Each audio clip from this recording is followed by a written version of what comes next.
All right, supposedly we are live. I think.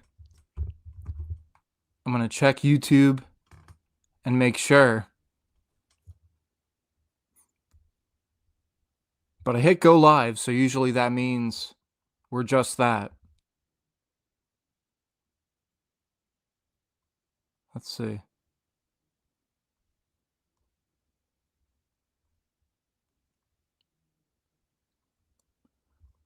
We are going to wait anyway. We're going to wait a minute or two, let some people come in here. And it looks like we are live. Okay. Just wanted to be sure, because I don't do this often. In fact, I almost never do this. But at long last, we are live, which feels weird. We don't do this often. We don't do this at all, really, only for very special occasions. I think this is the third time that I've ever live streamed on this channel. And of course, it's a very big occasion because we're here to do a live stream that I have been looking forward to doing for many, many years now. And I'm getting a bit ahead of myself. Let me just make sure. Let me know if you guys are watching, if the audio is good. Hopefully everything looks good. It looks good on my end, but let me know.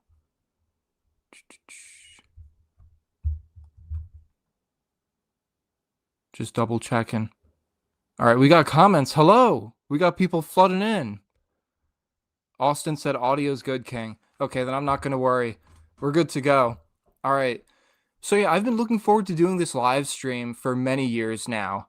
You guys, of course, didn't know that because you didn't know this movie existed until 4 months ago, which is just what I wanted. My whole goal was to keep this project under wraps for a number of reasons that we're going to get into. But we're here. We are live. LordStarscream100 is live for the Ninjago, the Garmadon Legacy Q&A session, whatever you want to call it. Ninjago 4 Q&A. I'm going to sit here and you guys are free to fire away as many questions as you'd like, and I'll do my best to answer them. I'll do my best to give you whatever information I can give you as long as it's not going to infringe on any spoilers for the film. I'm going to have to probably tiptoe around some questions you guys are throwing at me. I'm trying to figure out how to get the comments up here. Again, forgive me, I don't do this often.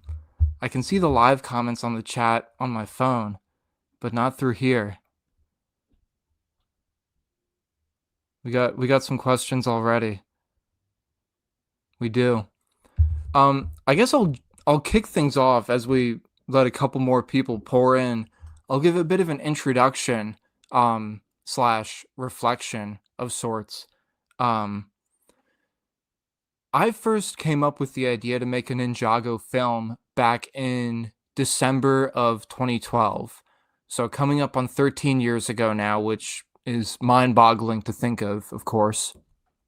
But that was 13 years ago, basically.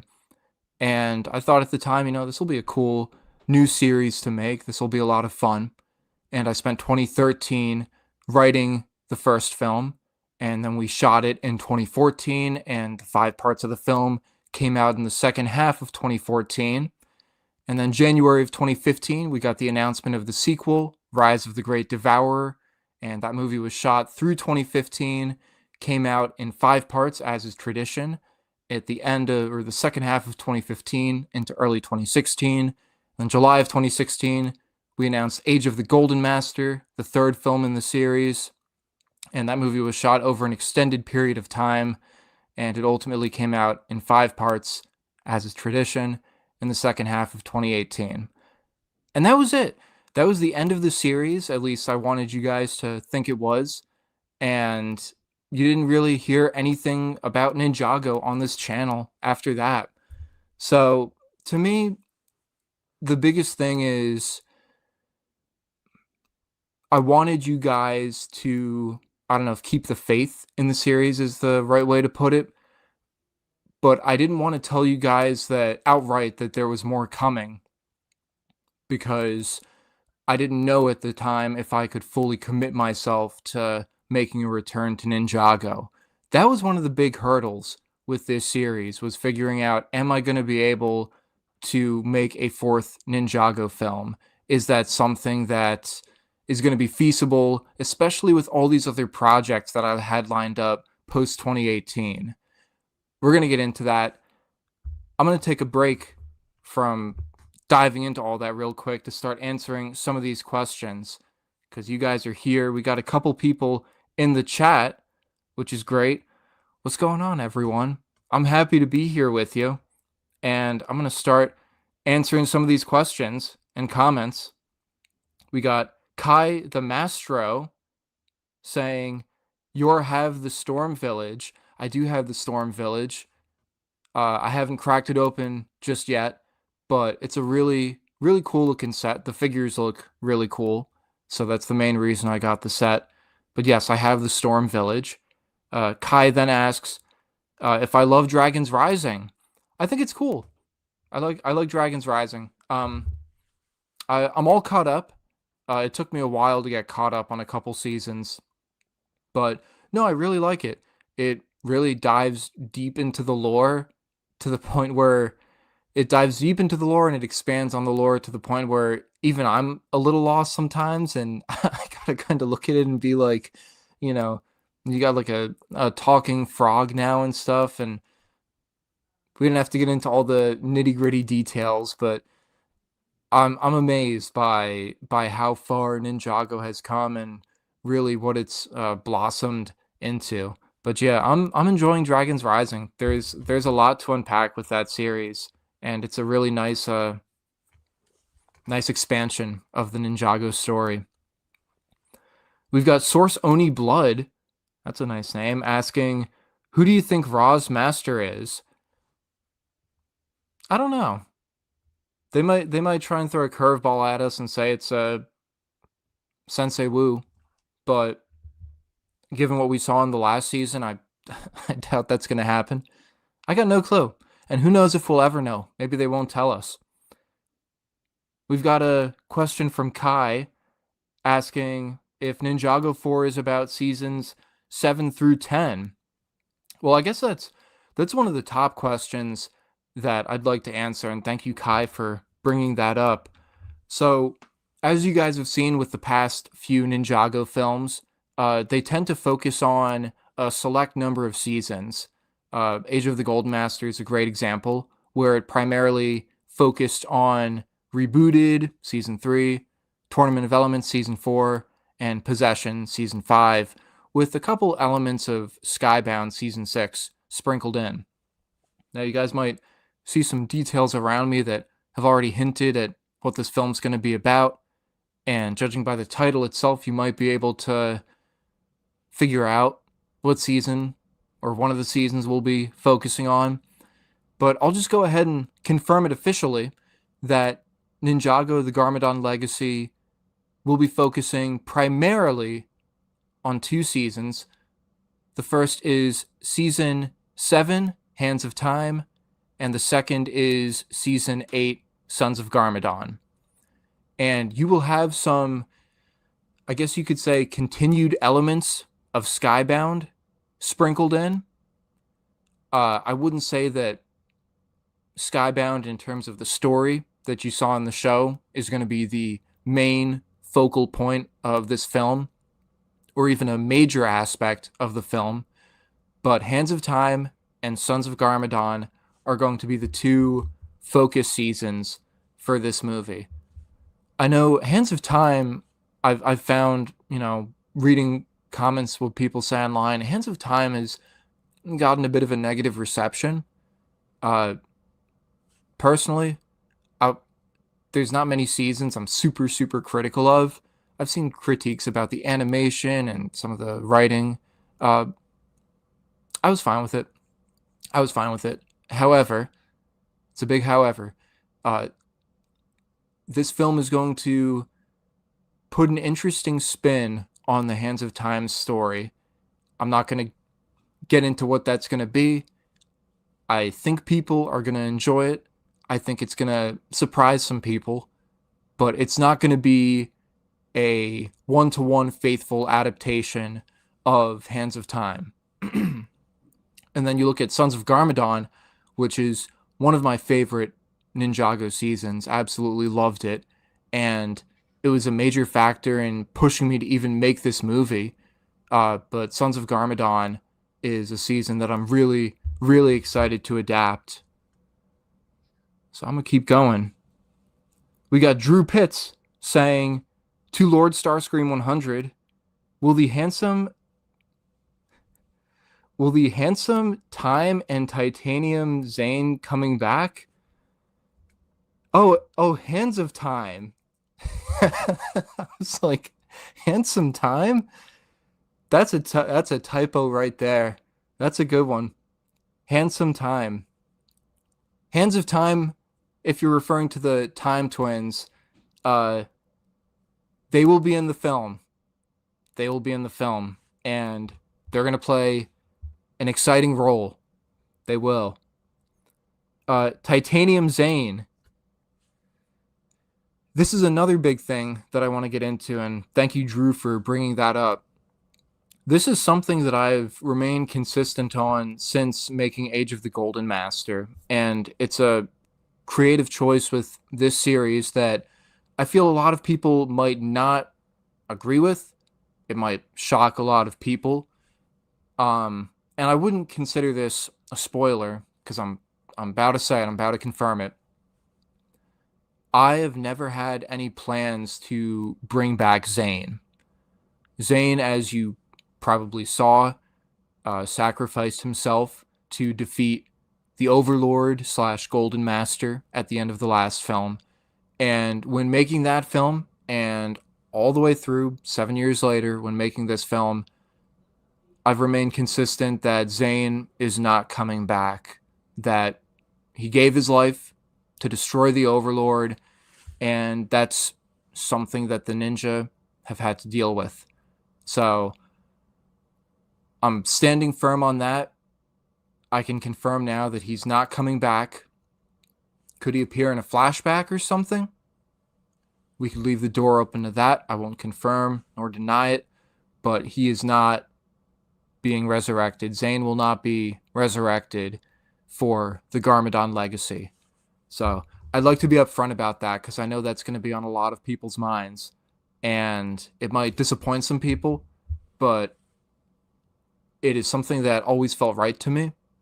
I love Zane. I love the character of Zane. I don't know if I've ever had a favorite ninja, but I mean, I look at Zane and I've always loved Zane. He's unique in that he's he's a ninjroid, you know? The character is awesome. And, you know, you look back and you think we had Brent Miller, the voice of Zane, in Age of the Golden Master. That's something a lot of people might forget. And I love the character. And I feel that his fate in Age of the Golden Master brought a lot of weight to that ending, and it's going to bring a lot of weight to this film as well. So that about sums up my point on that. Austin asks, this has taken me a while, and I'm sure Austin's been dying to know, what is your favorite color? Mine's blue. Mine's yellow. I just like yellow. There's really not much else I could say about that. All right, we've got C Cup Cinema saying, I have returned in all caps, to play Lloyd Garmadon. So that's, I mean, the official confirmation came already, but you might remember Emma C Cup Cinema as the voice of Lloyd Garmadon in the first 3 films, and Emma's been with the series from the beginning, really, all the way back in, was it 2013? I want to say it was 2013. I mean, I've known you a long time. Probably 2013. And really, Emma's been with the series from the very beginning, and coming back to play Lloyd Garmadon, you know, we'll get into that. We'll get into that too. The fact that we've got essentially the entire cast, at least of the previous film, coming back which to me it's the ultimate gift, because I can't say it enough, the fact that the voice cast of these films are really what completes them. It brings the whole vision together, you know, and having that consistency with the talent really means the world to me, and it's helped bring these films to life. So Emma, thank you for returning as Lloyd. We do have that official confirmation right there in the chat. And another comment from Emma saying, can't wait for the Hard Knock Life montage in Garmadon Legacy to reference to the Ninjago movie. I'm assuming the Lego Ninjago movie. I saw that all of one time. That sounds accurate. Yeah. Yeah. We'll definitely have that happen. Oh boy. We've got Charbel Olvera. I'm going to call you Char for short, if that's okay. Hey, it's me. One question, though. You can ask more than one. I don't care. Will the Hands of Time appear? I answered that already. The Hands of Time will appear. That's all I have to say about that, really. We won't get into that much more. Kai the Mastro asks, Nia becomes the water ninja. All right, now we're getting into some specifics, and I'm going to have to be careful with some of these. We will explore Nia being the water ninja. That was something I had to kind of thread the needle with in Age of the Golden Master, because again, we were adapting rebooted through Possession plus elements of Skybound, and during Possession, that's when Nia became the water ninja, the elemental master of water, breakthrough, whatever you want to call it. So in that film, chose to stick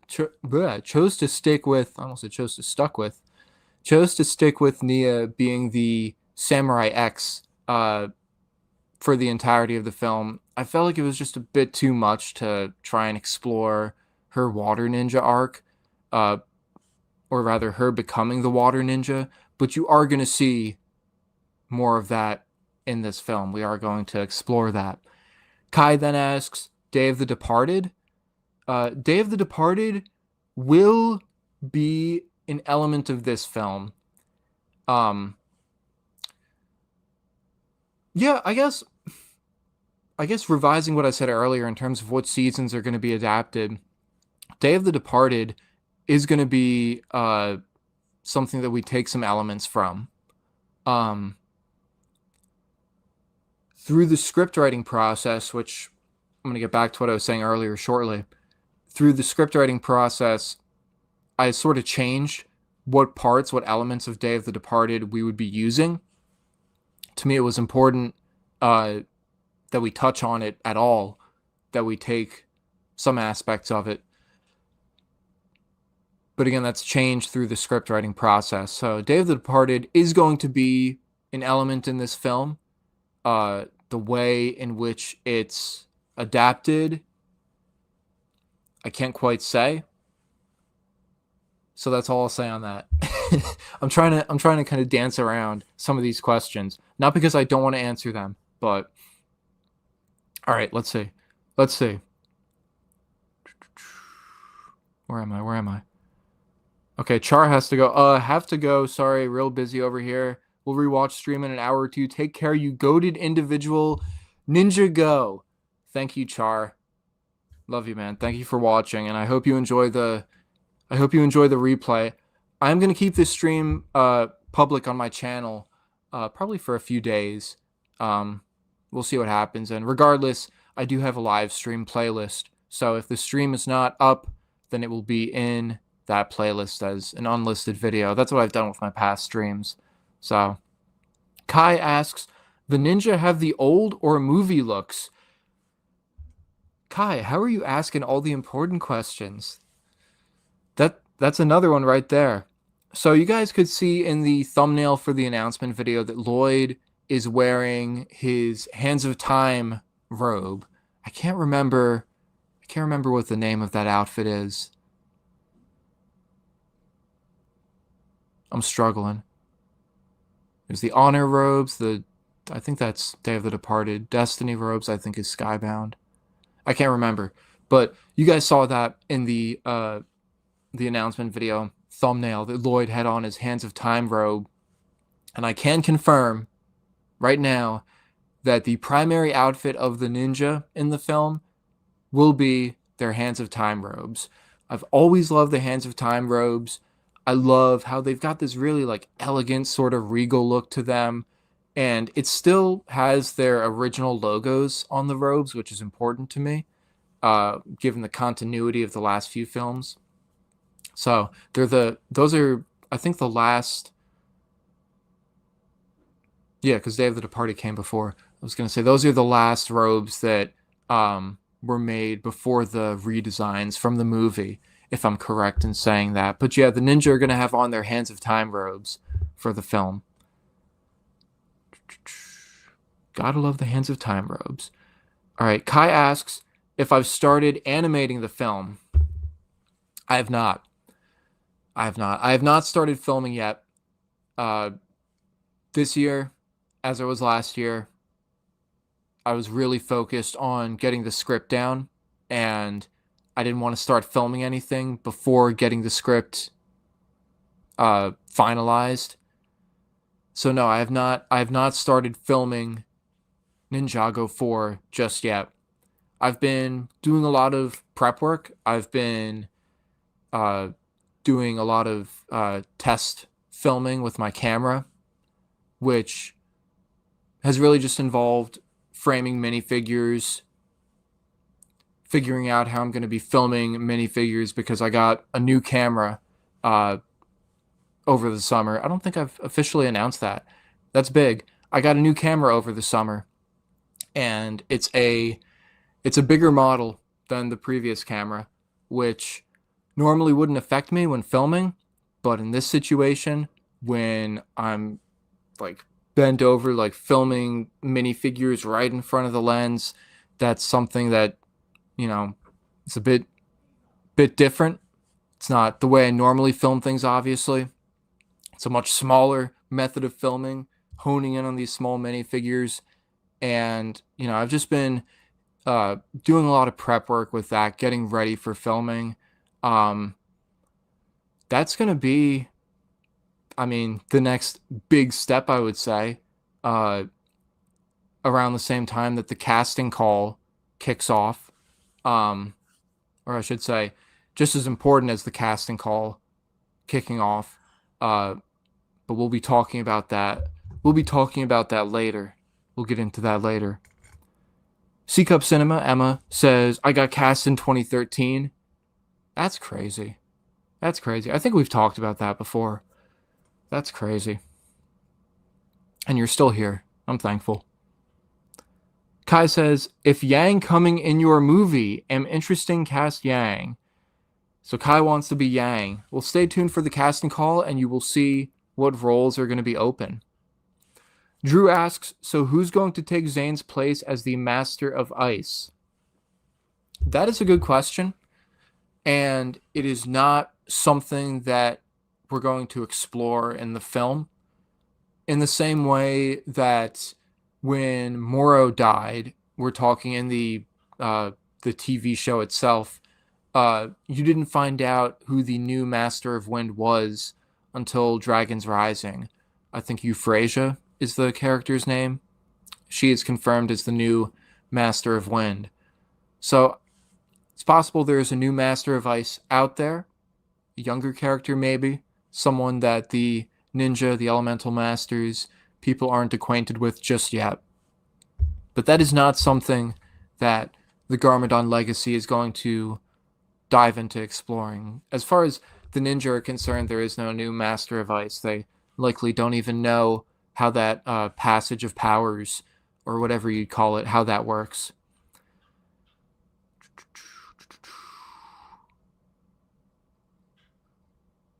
I keep losing my spot.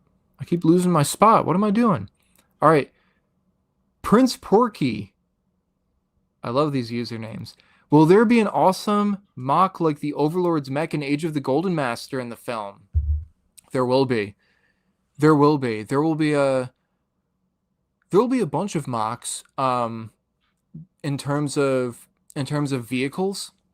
you can see the top over here of the Destiny's Bounty model that we completed for Age of the Golden Master, and that's going to be coming back. But I'm not really going to be doing many revisions to it. I love it the way it is. But there will be new mocks, and there's going to be at least one mock on par with the Overlord's weapon, the ultimate weapon from Age of the Golden Master. What it is, you'll see. But yes, that is something you can absolutely count on with these films. I love going all out with the whatever you want to call it, Hero Factory, CCBS, Bionicle-esque builds, where we adapt something from the show using those parts. So yes, you can definitely expect something on that front. Brocave Studios says Honor is Day of the Departed. Yeah, that's what I thought.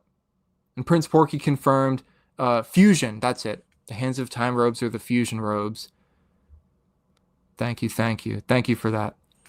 Kai asks, Lloyd Love Harumi is your movie. So the movie's going to be adapting Sons of Garmadon, and I can confirm that Harumi is going to be in the film. Harumi has to be in the film. She does. Major part of Sons of Garmadon, and she is going to be in the film. Her relationship with Lloyd, you'll see. It's going to be a little different.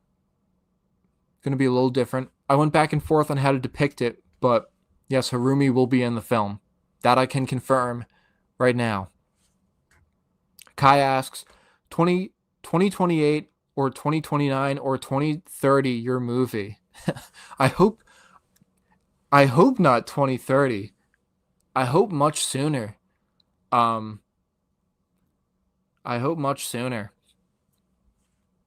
We'll talk about that a bit later. Yeah, I hope it doesn't take that long. The other movies didn't take that long. And while I am busy in life and whatnot right now, I hope it is not going to take that long to make the movie. But we'll get into talks of a release date and the film's progress later on. We've got Bio2189. What's up, Sam? It's good to see you, man. Hey, just popping in quickly. I'm going to watch this later, but just want to say it's cool you're back at it, and I can't talk. And I'm excited to return for voices. Wishing you good luck for the project. Gonna ask something too. Sam, thanks for stopping by. If you guys don't know, he voiced a couple characters throughout the series, and he was one of the earliest cast voice actors too. He appears right at the beginning of the first film, actually. He voices Cole's father, Lou Hentz, and he also voices Acidicus, the Venomari general, as well as Samuel Mercer, the politician who, at the end of the last film, becomes the mayor of Ninjago. And you can expect him to come back as Mercer and Acidicus. So thank you for stopping by, Sam. And I see you left a comment right after this one from Prince Porky. Do you have a favorite episode of Ninjago? Not a favorite. I always go back to Saving Faith from Season 9. I really love that episode. If you're going to ask me what one of my favorites is, it's definitely that one. That one's up there. Great episode. So Sam asks, curious if you have noticed any improvements or new techniques that you have used while filming/editing where you feel more comfortable and have a better result. Anyways, I'm going, but we'll watch later. Well, thank you, Sam, and I will answer this for you when you watch later, and I'll answer it for everyone right now.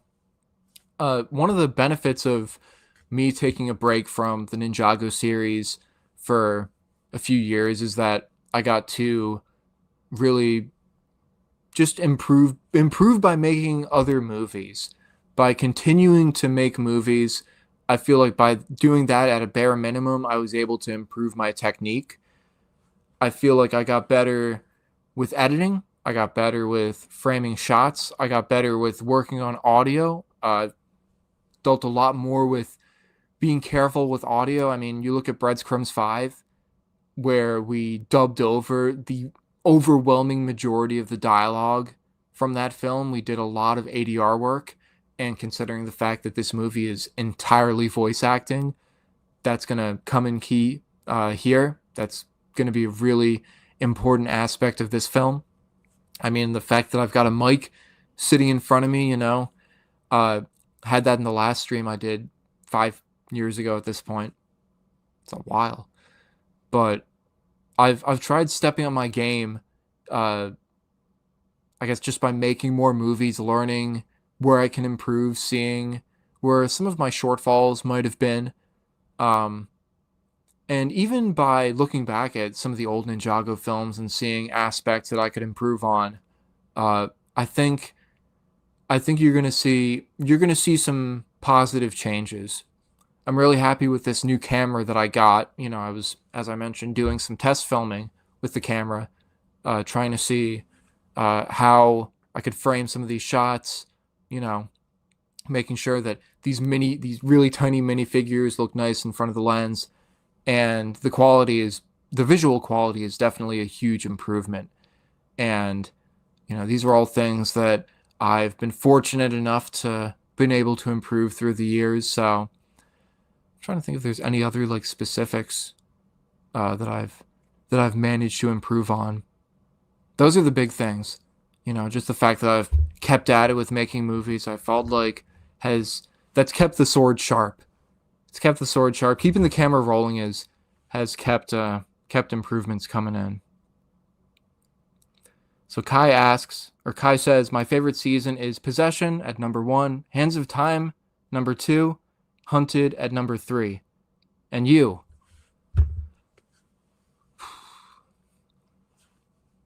I would say, I tend to go back and forth. But I would say, at least tentatively, if I may, Hunted is number 1, Sons of Garmadon is number 2, and Tournament of Elements is number 3. Tournament of Elements I haven't watched in forever. I have to give that a rewatch. There's not a lot of seasons of Ninjago that I've rewatched. Usually I watch them once and I'm like, I loved it. It was great. And it sticks with me. And if I really, really loved it, then I'll go back and rewatch it. But I would say those are my top 3. I would say that's the order too. Kai asks, Firstborn coming in your movie? Firstborn will not be in the film. I love Firstborn, but I do not believe Firstborn will be in the Garmadon Legacy. Emma says, yay Harumi. I agree.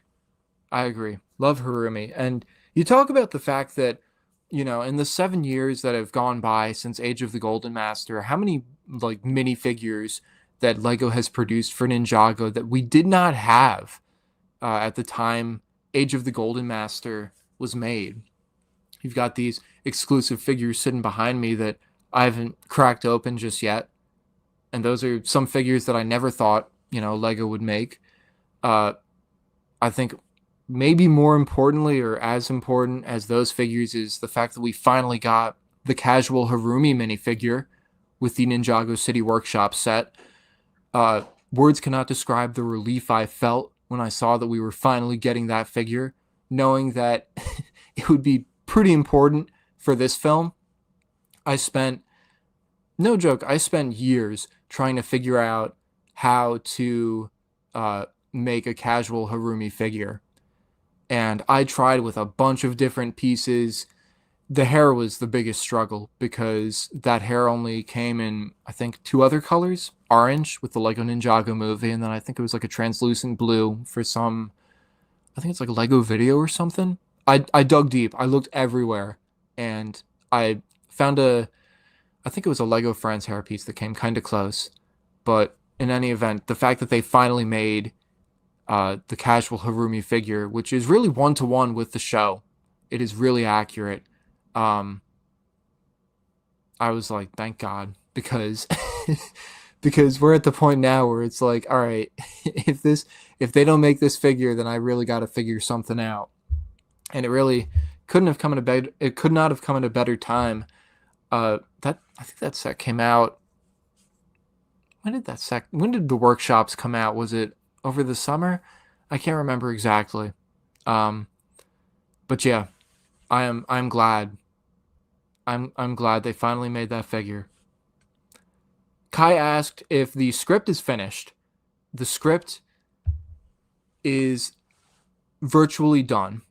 I say virtually done because I'm going to continue tidying it up, sprucing it up, even throughout filming. You know, the day of, if I'm about to go out and shoot a scene, that morning I'm going to be tinkering with the dialogue. Although that'll probably hinge upon when I send the lines out to the voice actors. It's going to really be dependent on that because I don't want to harass them too much. I don't want to harass Emma and everyone else, you know, anyone in the chat that might be listening. I don't want to harass you too much. Being like, hey, can you re-record these 2 lines? I changed up this and this. I'll probably have to do that, you know, scarcely. But the script is virtually done.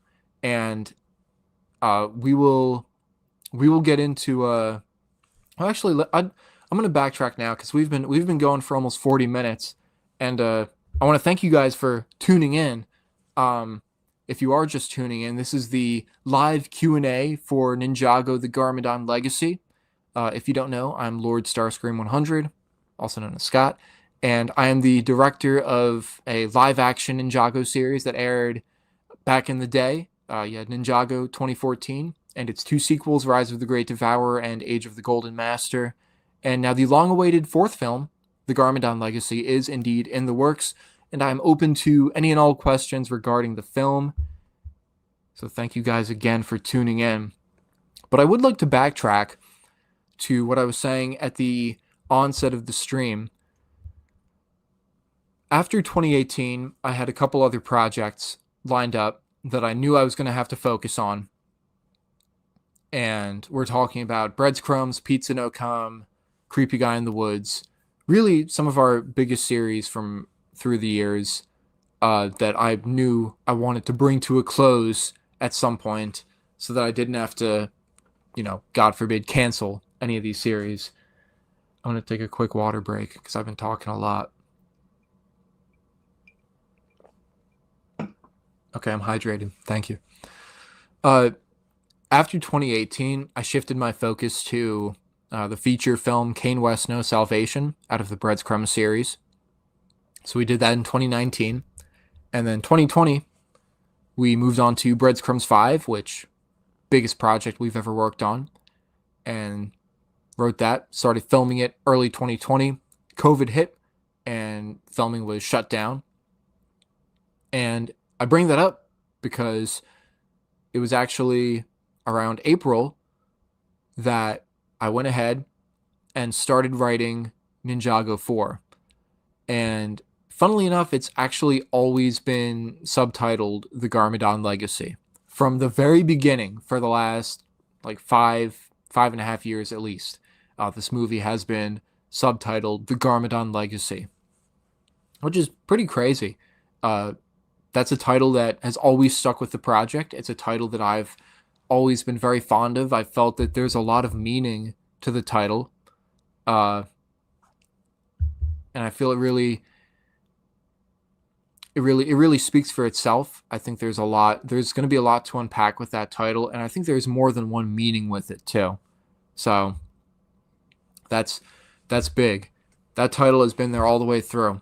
But I went ahead and I wrote the first script treatment for the Garmadon Legacy in spring of 2020 because we had nothing else going on. I couldn't really do anything with Breadcrumbs 5 other than sit and wait. So that script was coming along, and then by the early summer, I would say, I got 3/4 of the way into the script and I just stopped. I just totally stopped because I was stumped. I looked at the script and I was like, this is a bit of a jumbled mess. This needs some work. And would you look at the time? I have to go make Breadcrumbs 5. So we'll come back to this at a later date. And I did Breadcrumbs 5. Came out in summer of 2021. And that later date became a later date because after Breadcrumbs 5, we went ahead for the rest of 2021 up to March of 2022, finished the Pizza No Cum series, and then spent all of 2022, or the remainder of the year, working on The Curse of the Creepy Guy in the Woods, the final film in the Creepy Guy in the Woods series. So we knocked out those 3 series. There's always the potential for a Breadcrumbs comeback with some short interquels. Door remains open on that, but that's a topic for another time. So the big focus was getting these 3 series done. And it was something that, you know, I didn't want to focus on Ninjago too much outside of, you know, what you guys know about. I didn't want to focus on Ninjago too much because I knew I needed to get these series done.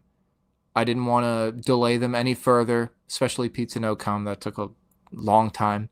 I didn't want to delay them any further than they already had been, because I knew that we had to get things rolling with these films and get the finales done. And I'm thankful that we did. Because I can't imagine a world where those series didn't get done. So I guess for that, I should thank you guys, and I should have thanked you from the beginning for your patience, because this has been a really, really long wait. It's been a really long wait, and I had to keep you guys in the dark because I didn't want to commit myself to a 4th Ninjago film while working on these other films. I didn't want a 4th Ninjago film, or the prospect of it, to overshadow them, because that, you know, that would essentially render them irrelevant, you could say, by that point. So I didn't want to bring it up at the time. I didn't want to announce anything, give too much of a hint about it. The most you really got out of me was me saying Ninja never quit, or something to that effect. So it was difficult for me to deny that the film was happening, but I had to for a while, and I didn't want to commit myself to it while working on these other films, and I didn't want to commit myself to it because, frankly, at the end of the day, despite how much I love this series, appreciate your support for it, I wasn't sure if I'd even be able to make a 4th Ninjago film. Of course, this year, we got to the point where I was like, all right, we've reached that level of confidence. I can proudly announce that I'm making a 4th Ninjago film. But I had to sit on it for a while. And after we finished Creepy Guy 5, we got to 2023. That's when I really was able to return my focus to Ninjago 4 and say, all right, either it's happening or it's not. I'd like it to happen, and I'm going to give it my all, and I'm going to get back into writing the script. And it took a while, but eventually I finished the script all the way through. And that was big because I hadn't up to that point. It took me forever to even finish one draft of this film's script. And I was so thrilled when I finally did. It was a messy first draft, but it was a first draft nonetheless. And I hadn't gotten there. I hadn't gotten all the way through the final act. And I was like, thank you. Thank you. Finally made it. And that was huge. And from there, I was just really focused on rewrites, sprucing up the script for the last few years. And again, this summer, I would say, is where I finally got to the point of, all right, this is going to happen. I feel good about it. And if I feel good about it in my gut, if I feel good about the story, what I've written, then I can give it the go ahead. I can come out and say, all right, it's great that we hit 10,000 subscribers. By the way, Ninjago 4 is happening. So that's that. I just wanted to backtrack a little bit and finish the second half of what I was saying earlier in regards to the whole journey of this series. And there's more to get into. Unfortunately, there's going to be stuff that I forget to say in this stream, and I will definitely think later, like, darn, I should have brought that up. But just little fun facts about the journey, stuff that's gotten us here. So, that's that. All right. All right, so Drew says, Yeah, what time are you releasing it? Because I love Ninjago. It's my favorite from my childhood. Um, we can touch on that now. So now that we're at the point where the film's announced, I've got my new camera. That was a big thing. The script is virtually done. Really, we've got to hold the casting call, and there will likely be more than one because there's going to be a number of new roles to cast. I would like to start filming next year. I would say early next year, spring at the latest, hopefully. And this film will be airing in separate parts, as is tradition, as the other films. And I would like it to start airing next year.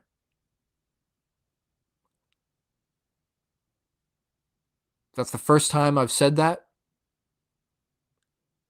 So you can tentatively, in true LordStarscream100 fashion, that the release date for Ninjago, the Garmadon Legacy, is 2026. That does not mean expect the first part to drop on January 1st. And I hope it does not mean expect the first part to drop on December 31st of 2026. But the goal is to start filming next year.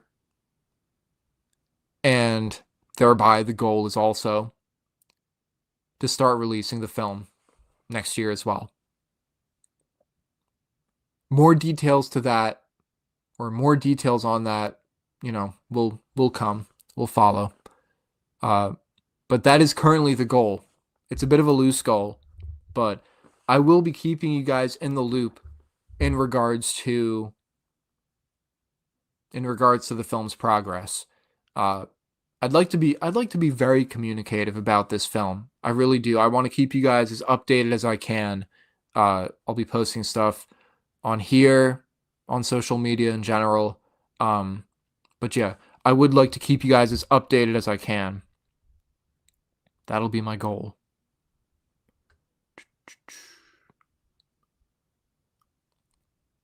All right. Lloyd1614 or Lloyd1614, I don't know. It's numbers. I like it. Your film Rise of the Great Devourer was a masterpiece. I remember I used to watch it when we were going on holiday. Well, that's awesome, man. That's really sweet. Well, I'm glad. And it must have been a long trip because the movie's 4 hours long. So I hope it tided you over during your holiday. That's awesome. That's awesome. Great memories. Yeah. Yeah, I had a great time making all these movies, and that's part of what brought me back to it. Is yeah, I got to the point where I was kind of looking back on this on nostalgia, on Ninjago almost nostalgically, because it was a really fun series to make. There was something different about just me being able to sit down and just like mess around with all these figures and stuff, and really having that level of control over the project, over the visuals and everything. There's something different when it comes to animation that you don't really get with working with actors. Nothing against filming with the boys and everyone. I love them. But Ninjago has always been something really special in that regard. So, Rise of the Great Devourer, I mean, that movie was huge. That movie was huge, and really, it was just fun with that movie, obviously being my second go at making a Ninjago movie. It was just fun getting to jump in and haven't done it once before, by that point, I was like, man, I'm really enjoying this,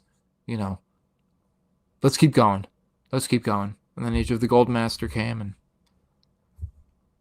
it's I'm trying to multitask. I'm not good at this. Obviously, Age of the Gold Master came, and by that point, I was like, I felt like I was at the top of my game with making Ninjago. But yeah, Rise of the Great Devourer.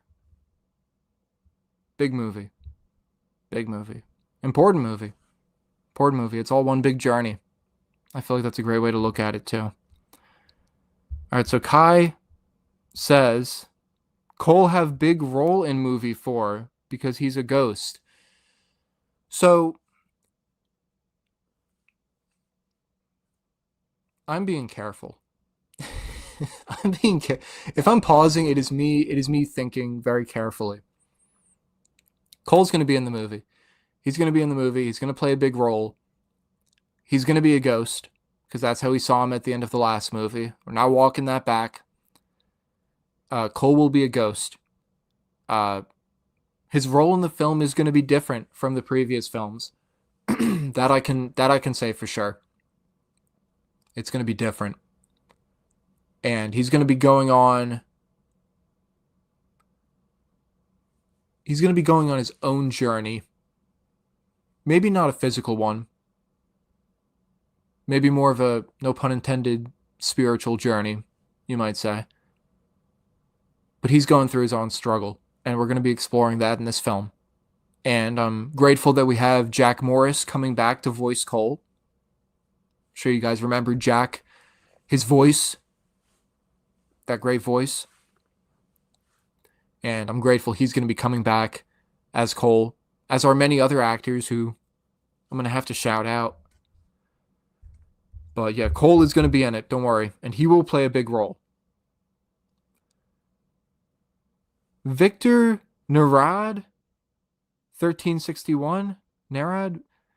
Victor, hello. Hi, I'm back after 10 years. Smiley face emoji. Well, thanks, Victor. Thank you. 10 years? Does that mean you watched my videos 10 years ago and you just came back to watch this live stream? No, I'm kidding. Thank you. Thank you, Victor. It's good to have you. Well, thank you for hanging around.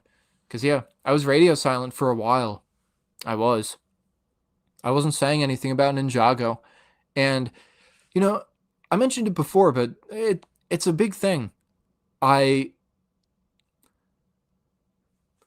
I made Age of the Golden Master, this is something I didn't mention, I thought to myself, going off of what I was saying like 5 minutes ago, the more I made these movies, the more I was like, man, I'm loving doing this. This is great. By the time I got to Age of the Golden Master, I was like, I love this. This is so much fun. But I was telling the end of the story, at least at the time. And when I made Age of the Golden Master, as you guys saw, and through the years I've gotten many, many comments about this, I put in some cliffhangers. I left a lot of loose ends, and they're the kind of loose ends that are pretty much front and center. They have a necessity to be tied. It's not the sort of thing where you could just look at the viewer and go, it's up to your interpretation what happens to these villains that are inevitably going to run amok. It's up to your interpretation what happens to this character who just underwent this huge transformation, and something needs to be resolved there. I mean, getting into specifics, the number of comments that I've gotten about the Sky Pirates, asking if the Teapot of Tyran and the escape of Nauticon will ever be answered for. I've gotten a bunch of comments about Cole becoming a ghost. Will that ever be resolved? Will he ever return to his human state? Because the way a lot of people saw it is the series ended with Cole being a ghost and Zane sacrificing himself, and there was no apparent resolution of that. The post-credits scene. I made a post-credits scene for a series that I was trying to end. If that was not, I don't know if you'd call it a red flag, but if that was not me being like, hey, I'd like to not be finished with these movies, I don't know. But the post-credits scene was, of course, Crux standing atop the electrical barrel in Jamanakai Village, setting his eyes upon the wreckage of the Overlord's ultimate weapon. And then we cut to black, and that was it. These are the sort of things that I left unfinished with the film, and of course it was a major part of what got me back into Ninjago, was I knew that these cliffhangers needed to be resolved. I knew that we needed to find out what happened to Cole. We need to know if there's more to Crux looking upon the wreckage of the weapon. We need to know what happens with the Sky Pirates.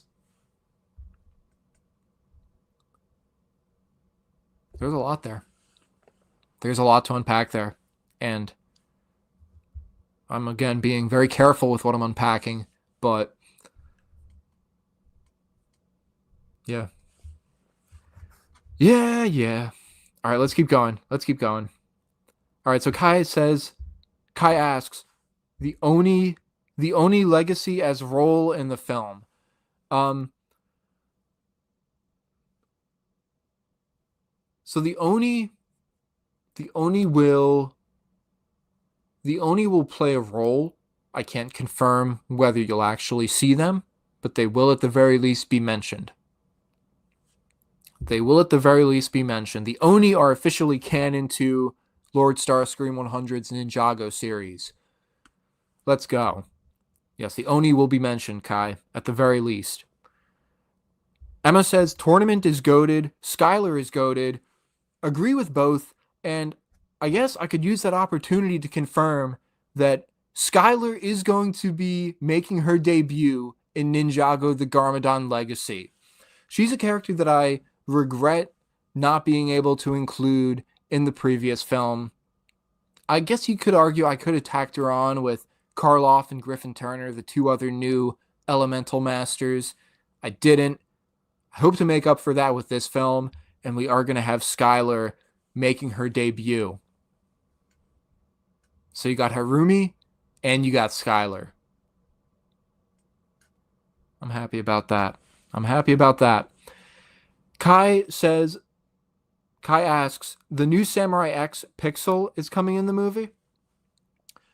So, Pixel is one of those characters that I love Pixel. I never got around to writing her into the series.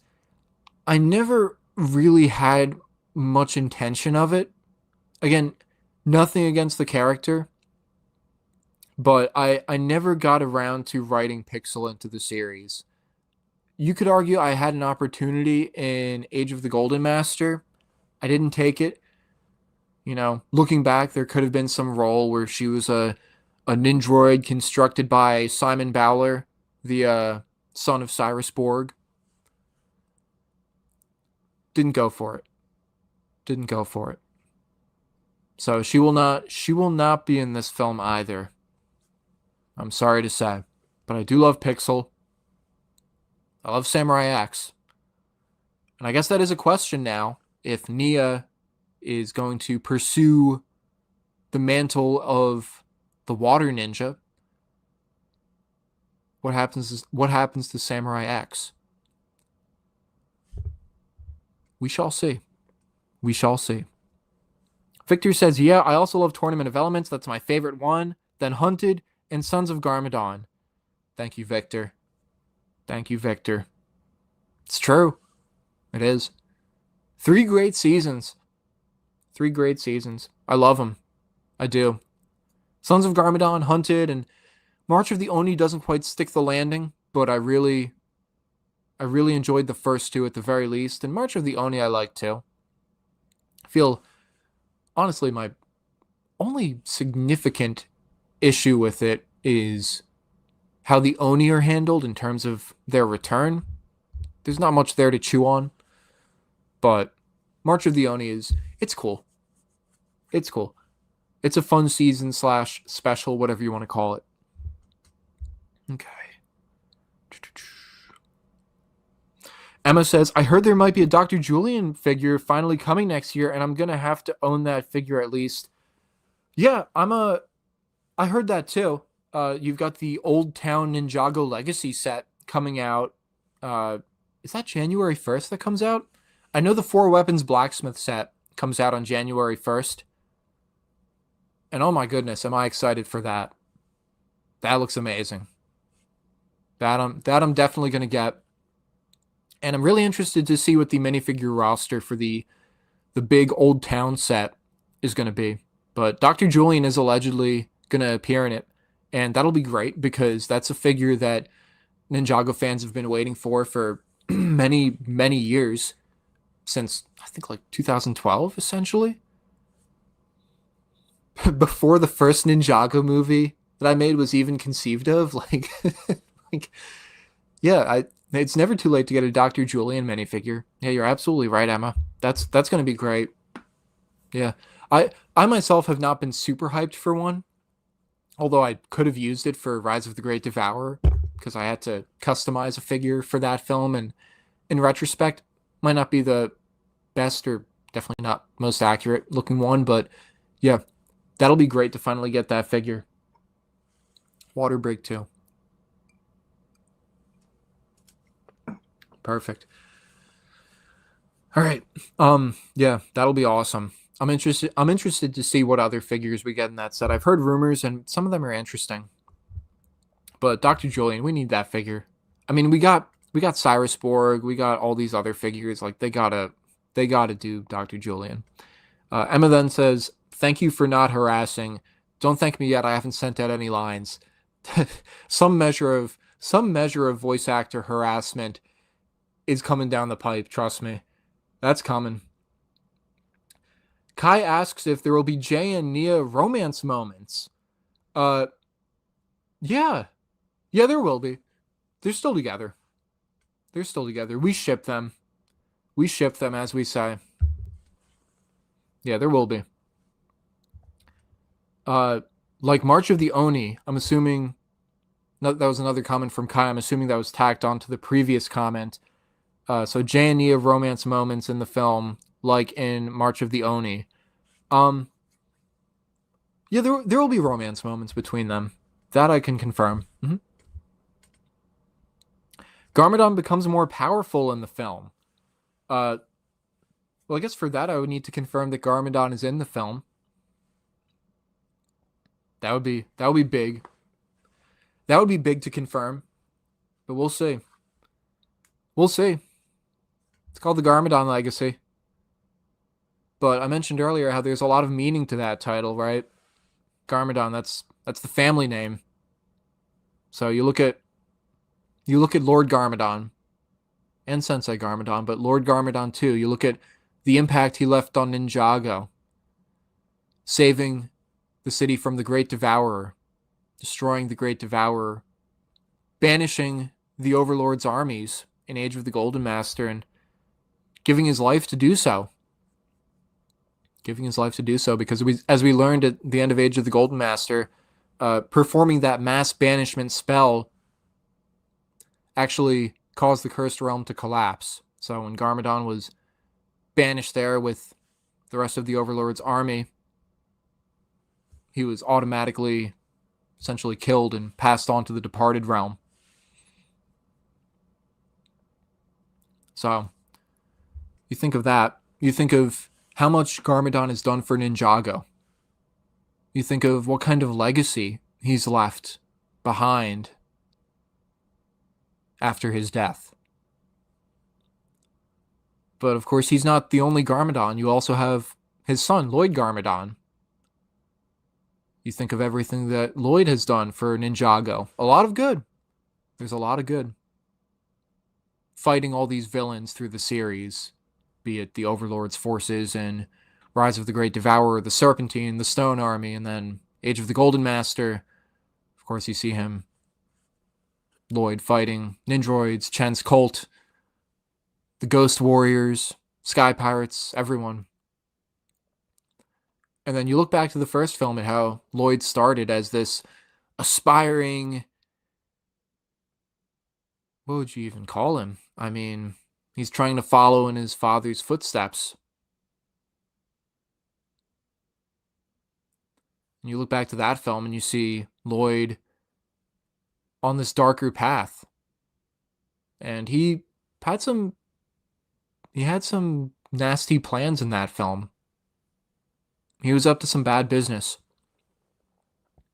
So you could think about that. That's something to think about when you think about the title, The Garmadon Legacy. Because there's a pretty expansive legacy there for both the father and the son.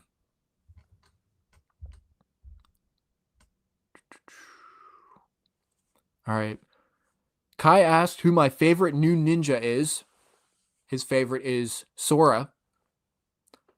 My favorite new ninja is probably Aaron. Aaron's cool. Yeah, Aaron's cool. That I'm able to narrow down. Wildfire is just goofy. I love Sora too. She's great. But Aaron, I think, is really great. I think there's a lot of compelling material with Aaron. Okay. I'm trying to make sure I don't skip anyone. And I gave up trying to figure out how to show the chat on here. But it's whatever. It makes no difference to me. I'm just happy to be here with you guys. So again, thank you for tuning in. If you are just tuning in, this is the live Q&A for Ninjago the Garmadon Legacy. I'm LordStarscream100, aka Scott. I'm the director of a live-action Ninjago series that I made way back in the day, starting with Ninjago 2014 and its 2 sequels, Rise of the Great Devourer and Age of the Golden Master, and now we got a 4th film in the works, The Garmadon Legacy. It is tentatively set to come out next year, and I'm here right now to answer questions. Bombard me with questions while I'm sitting here. I've been sitting here for an hour, and I feel good. I'm not going anywhere. So keep asking me questions. I just hope I can go to bed at some point, but I'm here. Keep asking me questions, and I will continue answering them. So again, thank you guys for being here, and we're going to keep on rolling. So another comment from Kai. Your movie 3 is 7 years old, referring to Age of the Golden Master. I was 18 years old in 2018. Yeah, I was about the same age. Yeah, we're getting older. But a lot of us have been Ninjago fans from the beginning. You talk about the impact that this series has had on us, the emotional ties that we have to it. I mentioned how the first film, I had the idea to do it back in December of 2012. So I've essentially been working on this series on and off for half my life. It's been a huge pillar of my life, at least of my filmography. For my channel turns 15 next month, which we didn't really celebrate this year, but I guess with this film we kind of are. For 90% of my channel's existence, it's been somewhat focused on Ninjago to some varying extents. But yeah, it's been a journey. Emma says Ninja never quit. So true. It's true. Who could deny that? Probably the Overlord. Or anyone serving the Overlord. But not us. We don't deny that. Ninja never quit. Victor says, I understand. It's okay. I wouldn't want you to push yourself too hard. Well, thank you, Victor. And yeah, I've been pacing myself with making this film. Obviously I've taken my time. I haven't been rushing with anything, that's for sure. I've been taking my time, and that's just how it had to be, right? I couldn't rush into making this movie. I couldn't. There was so much I wanted to get. Let me rephrase that, if I may. I wanted to get things right with this script. I mentioned how I've spent so much time working on the script. I wanted to make sure that everything is going smoothly with the script, because when I'm writing, if something feels a little off, if there's dialogue that I feel needs to be patched up, it sticks out like a sore thumb to me. And it's stuff like that I don't like to let go unnoticed. And that's something that has in some ways slowed me down a bit for a few years. Again, I started writing this film back in spring of 2020, and here we are 5.5 years later. It was only 4 months ago that I officially announced the film, so it spent half a decade essentially under wraps, more than that, I guess you could say.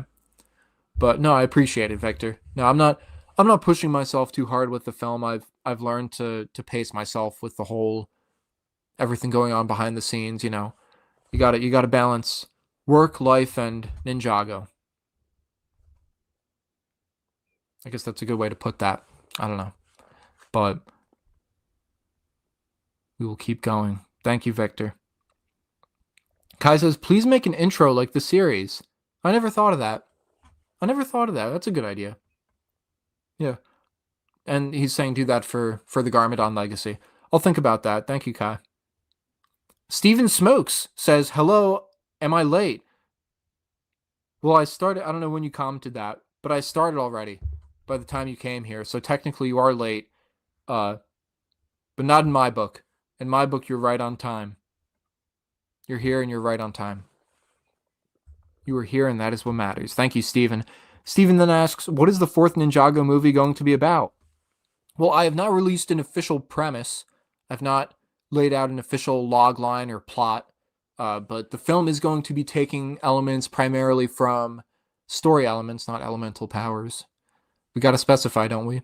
The film is going to be taking story elements from Hands of Time and Sons of Garmadon, which I should mention, that's, to a lot of people, you guys in the chat hearing that now for the first time, it's probably an interesting combo because those two seasons are sort of separated by a turning point in the series, at least in terms of the redesigns coming in with Sons of Garmadon. I think there's like a year time jump between the seasons. So you guys are probably wondering how those two seasons are going to mesh together.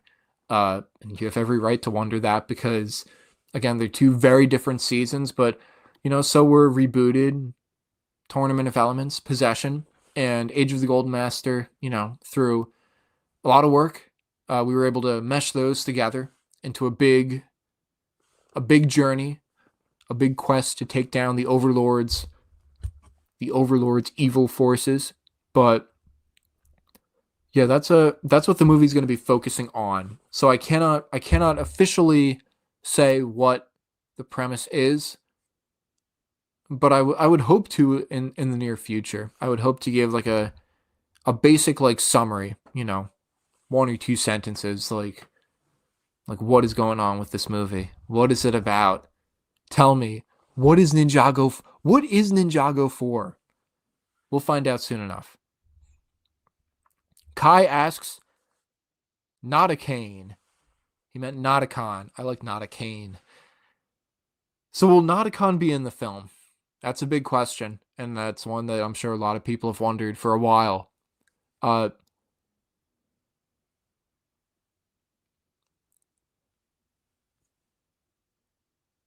film will address Nauticon. Do you like the way I said that?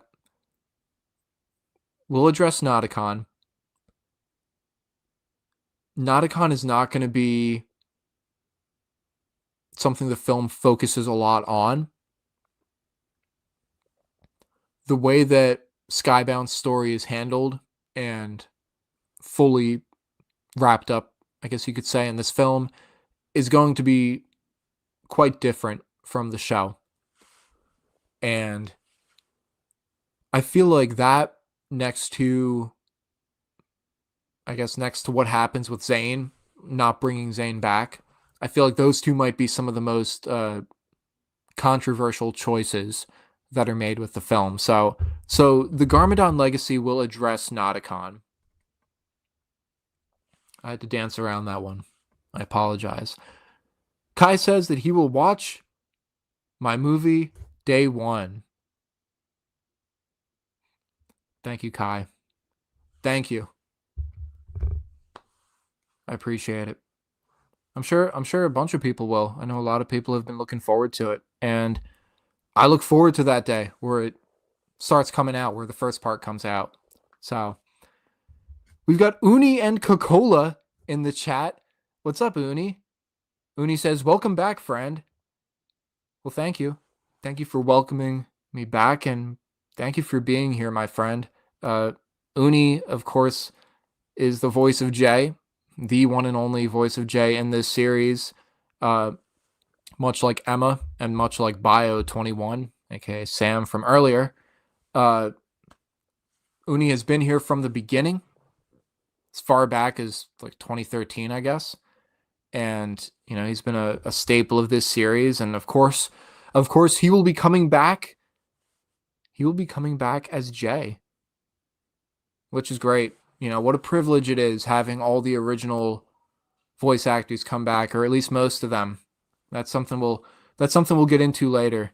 Although we might not have to if the entire voice cast filters through this chat. So we got some legends passing through.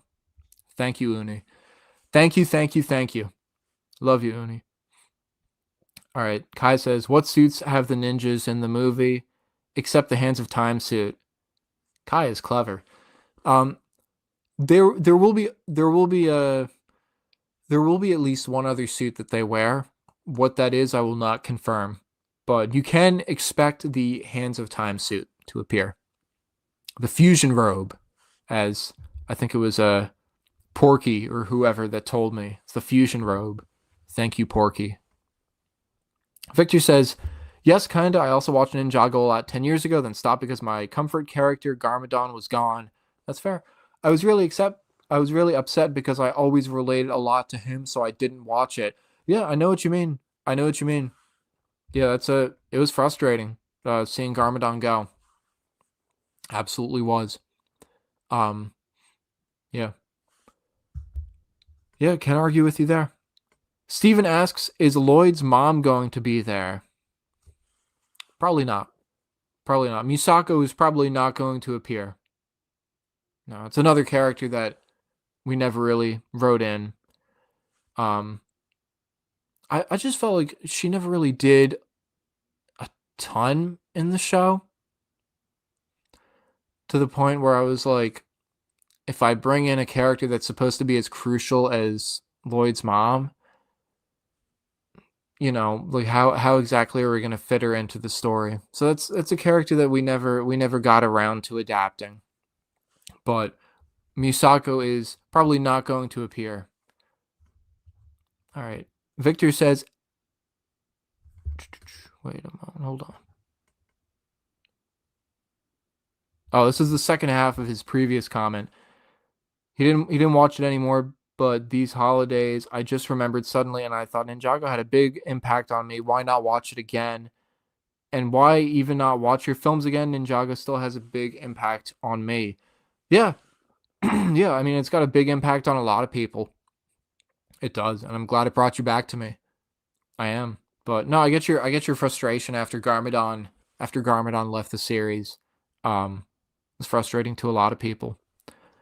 Kai asks if Mr. E is going to appear.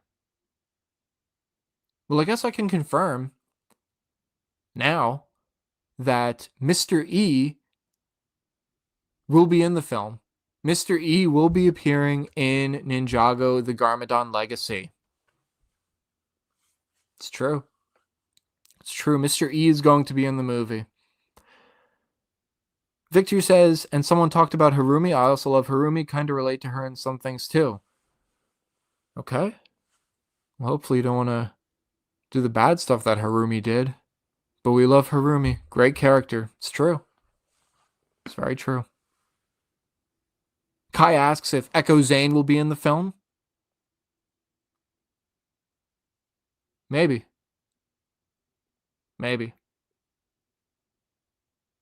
Steven says, will Zane return? I addressed this earlier in the stream. Zane is not going to come back. Zane will not return in the film. And I guess if anyone new is tuning in now, they're hearing that for the first time. Zane is not going to be resurrected in the Garmadon Legacy. That's not me lying to you guys. I could dance around it if I wanted to. But I will confirm that Zane gave his life to defeat the Overlord in the previous film, and he will not be coming back. There is some finality to that, of course. Something the ninja have to wrestle with, in that one of their own is gone. The Ninjroid of Ice is no more. And that's something that's going to weigh very heavily on a lot of characters in this film. Thank you for that, Steven. So I just wanted to address that again. So Kai asked a bunch of questions, and we'll knock them out. Why have you retired the second movie on YouTube? I think is what you are asking. So I I've been trying to get this rectified, but because of a lot of the copyrighted music that was used in the film, YouTube claimed a bunch of the music, and ultimately the film got blocked for copyright. So the way I have it organized in a playlist on my channel, I think it's like the LordStarscream100 Ninjago series or full Ninjago series. Originally, it had like the 3 movies. The first movie was uploaded in 2 parts, technically. Because I made it with YouTube Video Editor back in the day, and you couldn't make videos over 2 hours for all the youngsters out there. That's how it used to be.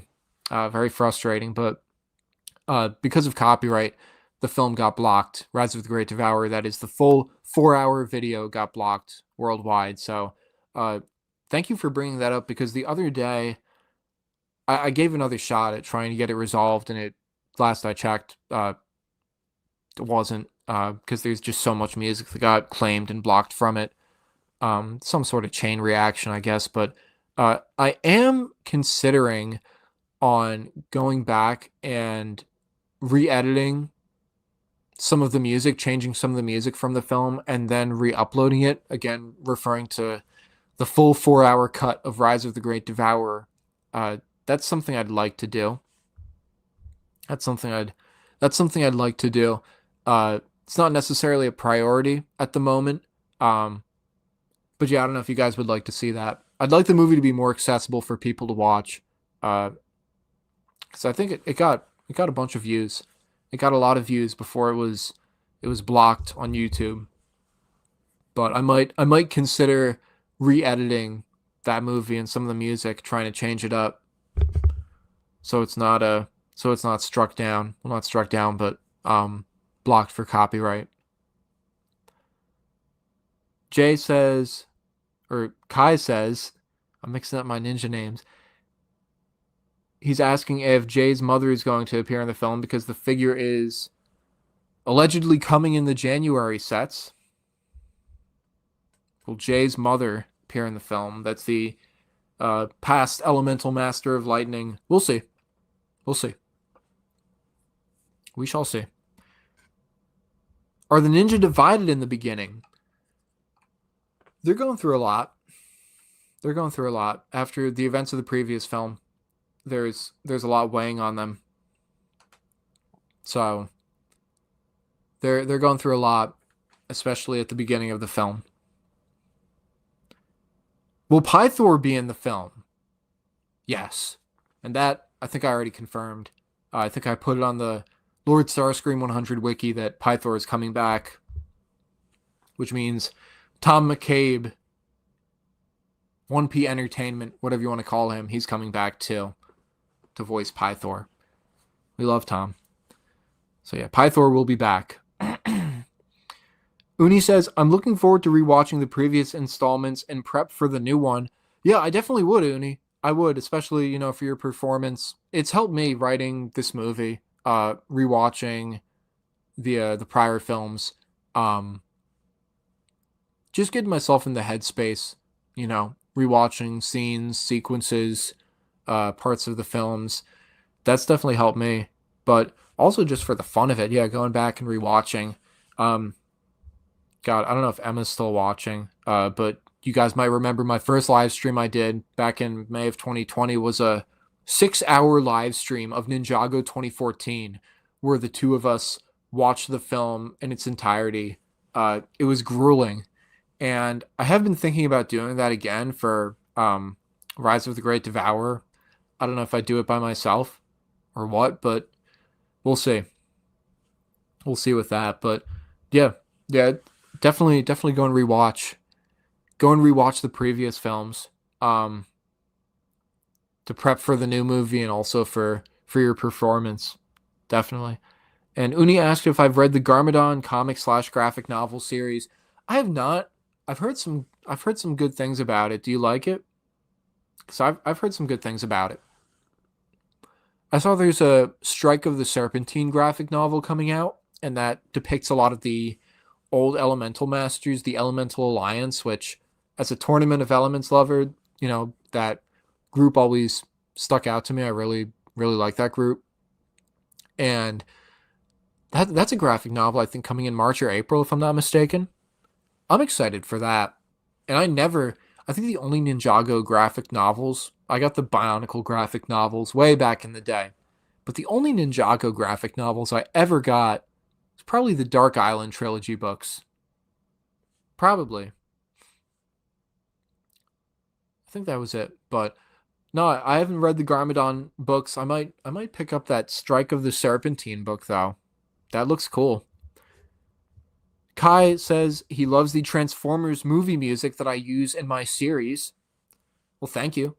I love the Transformers music too. You can't go wrong with Steve Jablonsky's Transformers score. So that's been a lot of the music that I've used in the series. But as time went on, I got more into using Jay Vincent and Michael Kramer's music, as you have to. As you have to. But I love it all. Uni says, YouTube of old was wild. I still remember when I first gained access to longer uploads. Yeah, there were a lot of restrictions back then. There were. A bit rusty on some of them now, but yeah, they really... I think you have to have like a certain number of subscribers to have some features, and it might still be that way. But no, it used to be that I don't even know if YouTube editor is still a thing.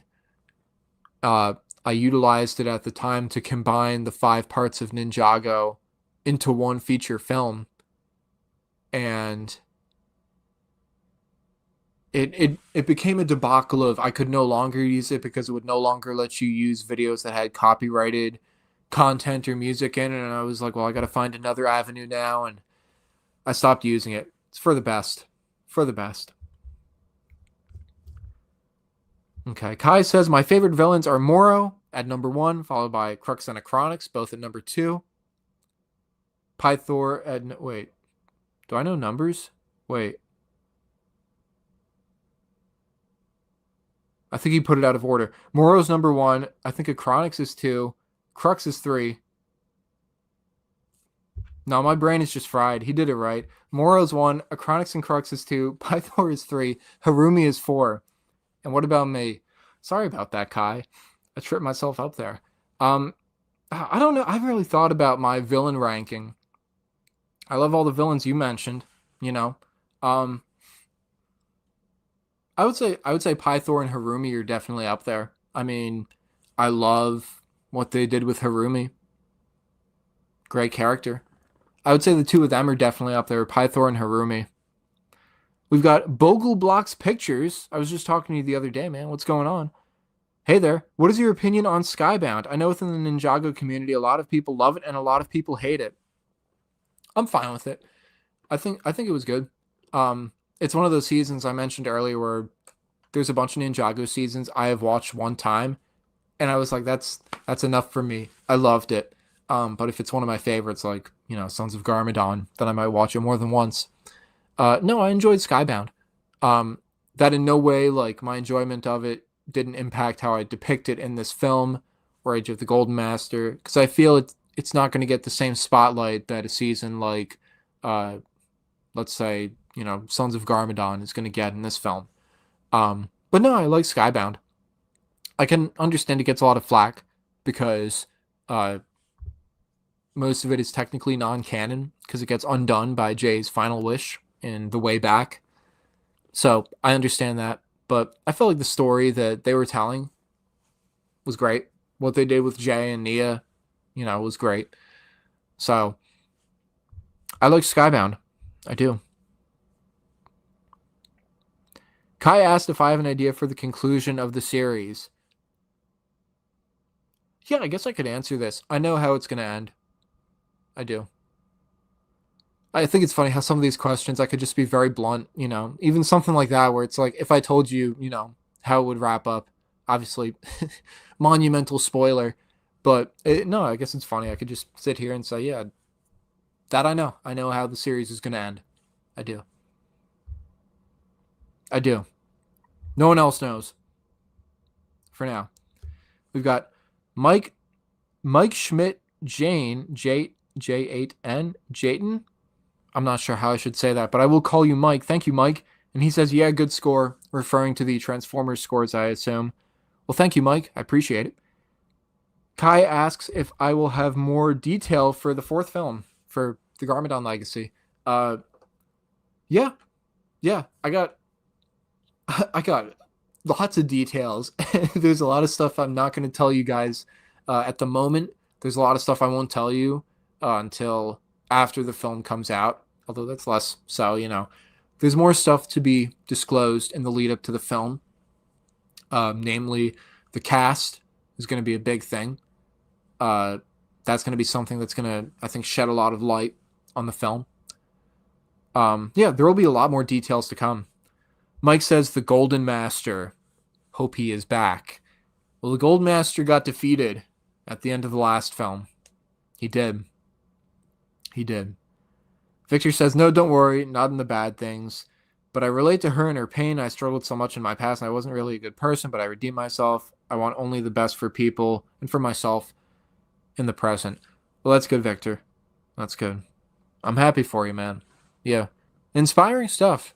A lot of people take, a lot of lessons from Ninjago, and I feel like it connects with a lot of people in ways you wouldn't expect. So I totally understand. Mike says, I think your Ninjago movie was awesome, but your other films work also. Well, I assume that's referring to all our non-Ninjago stuff, so thank you, Mike. Yeah, I mean, those few years where I had to step away from after Age of the Golden Master, those few years where we had to focus on our other movies and wrap up Bread's Crumbs and Pizza No Come and Creepy Guy in the Woods, it was a lot of fun. It was. And I'm glad you've enjoyed some of our other movies. Kai says, season 11 is the worst season for me. And you? Oh, boy. Well, I said before, I don't, hate any Ninjago seasons. Or at least I don't have a lot of, super, super negative stuff to say. I will say, when I watched the Fire chapter of the Forbidden Spinjitzu season, whatever it's called, season 11, as Kai just mentioned, I don't know if it was a mix of the 11-minute episodes and a lot of the filler episodes they were doing, which is something they did early on in season 2 of Masters of Spinjitzu. I guess we got to specify. I was not a fan. I was not a fan at all. I didn't. There were parts of it that I enjoyed, when it focused more on Esphira and the Pyro Vipers or whatever. I like that. But a lot of the other stuff, you had the Explorers Club and the newspaper subplots and the big fiery snakes running around the city. I was like, this is too much. You can't get me to care that much about this. And I hope other people enjoyed it. But yeah, I wasn't the biggest fan of that. No. But there was that. And then, I mean, everyone looks at it and grumbles. And you already know what I'm about to say.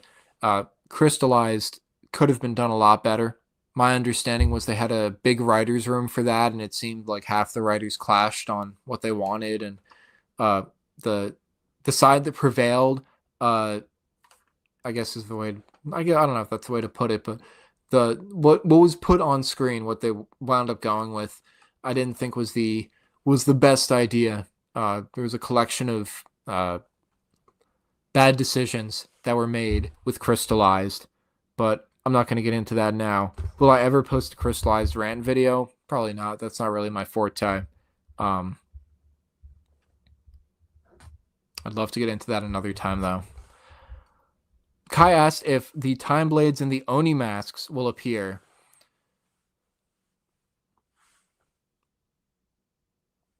Time Blades and the Oni masks. Those are the artifacts from Hands of Time and Sons of Garmadon. I'm trying to delay giving you an answer. The Oni masks and the Time Blades will appear. They will. They will. It's going to be interesting, the role they play.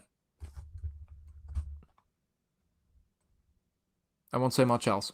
I guess that's pretty obvious, though, given the films that or the seasons that we're focusing on. But yeah, I will confirm those will appear. Uni asked, who would you say are the characters you are most excited to introduce and adapt into the series? Yeah, thanks, Uni. I would definitely say Harumi. Definitely Harumi, the character I love from Sons of Garmadon. Uh, I'm really excited to adapt Harumi in the film. I think that what we do with the Hands of Time is going to be interesting. I'm really excited for that. It's going to be a bit different, but that I'm excited for. There's a lot of returning characters. You see, that's the thing. In terms of adapting new characters, those are the ones that come to mind. I guess it's easy to say, but I'm just excited to continue the story of the main ninja, I guess especially Cole, because Cole from the beginning was really made the focus of the series, and I feel now he's going through one of his greatest struggles that he's ever endured. So I'm excited to adapt the villains that I mentioned and the ninja to continue their story. Victor says, you're right. I absolutely agree with you. Yeah, it's true. Ninjago, connects with a lot of people emotionally in a lot of different ways. Kai asked if the departed weapons and the Jin Blade will appear. And he says that Dragon's Rising is better than seasons 11 through 15. As for the second one, yeah, I could agree with that. Mm-hmm. Yeah. Sorry, I'm reading some of the other comments. Yeah, for the two weapons, the departed weapons and the Jin Blade,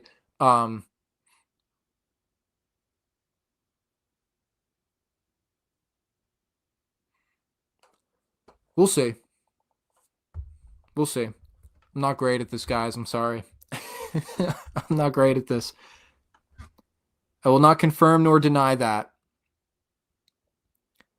We've got Ben Nussbaum. What's up, Nuss? He says, I love God. He says, I love Ninjago. Well, thanks. Thanks for that, Nuss. Really appreciate it. And let me know if you have any other comments or questions. Thank you. We love you, Nuss. Victor says, me too. It's true. Kai asks if there will be more Serpentine flashbacks in the film. I don't know if that's referring to the Serpentine tribes or the Serpentine War. But either way, we'll see. We shall see. My top 3 suits. That's another question from Kai. Oh, man.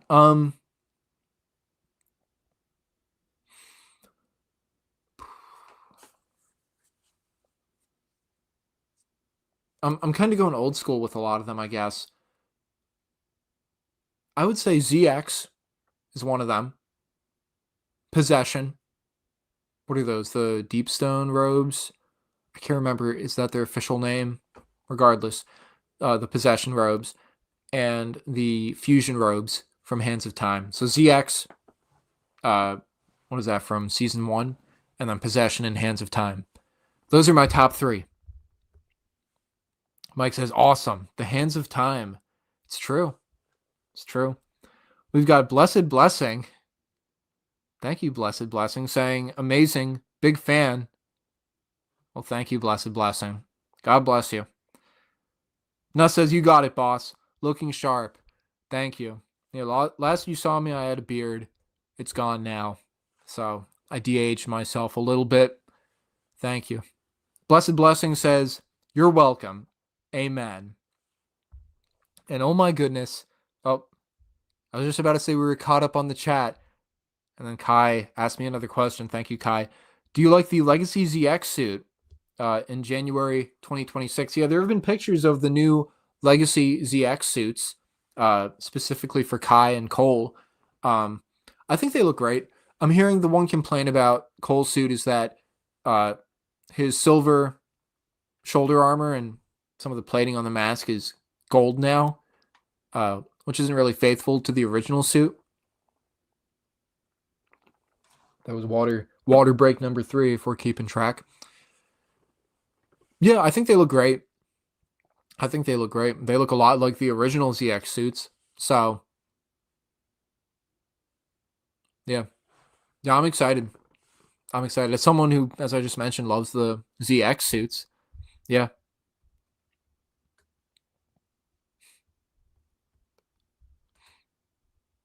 Thanks, Dan.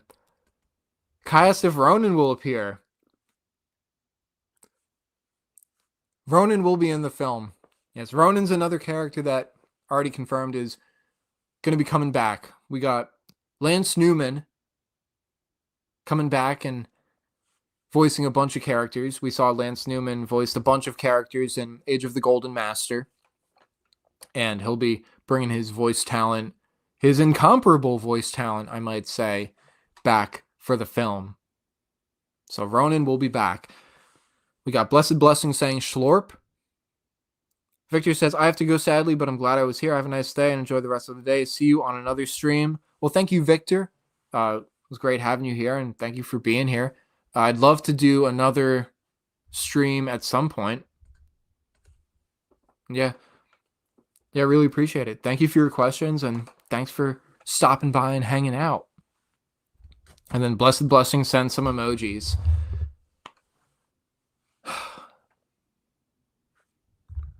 Kai asked, all the ninja are divided or Lloyd is the only ninja? As I mentioned, the ninja, they're going through a lot early in the film. But they're all still ninja. They're all still ninja. They're still embracing their roles. Yeah,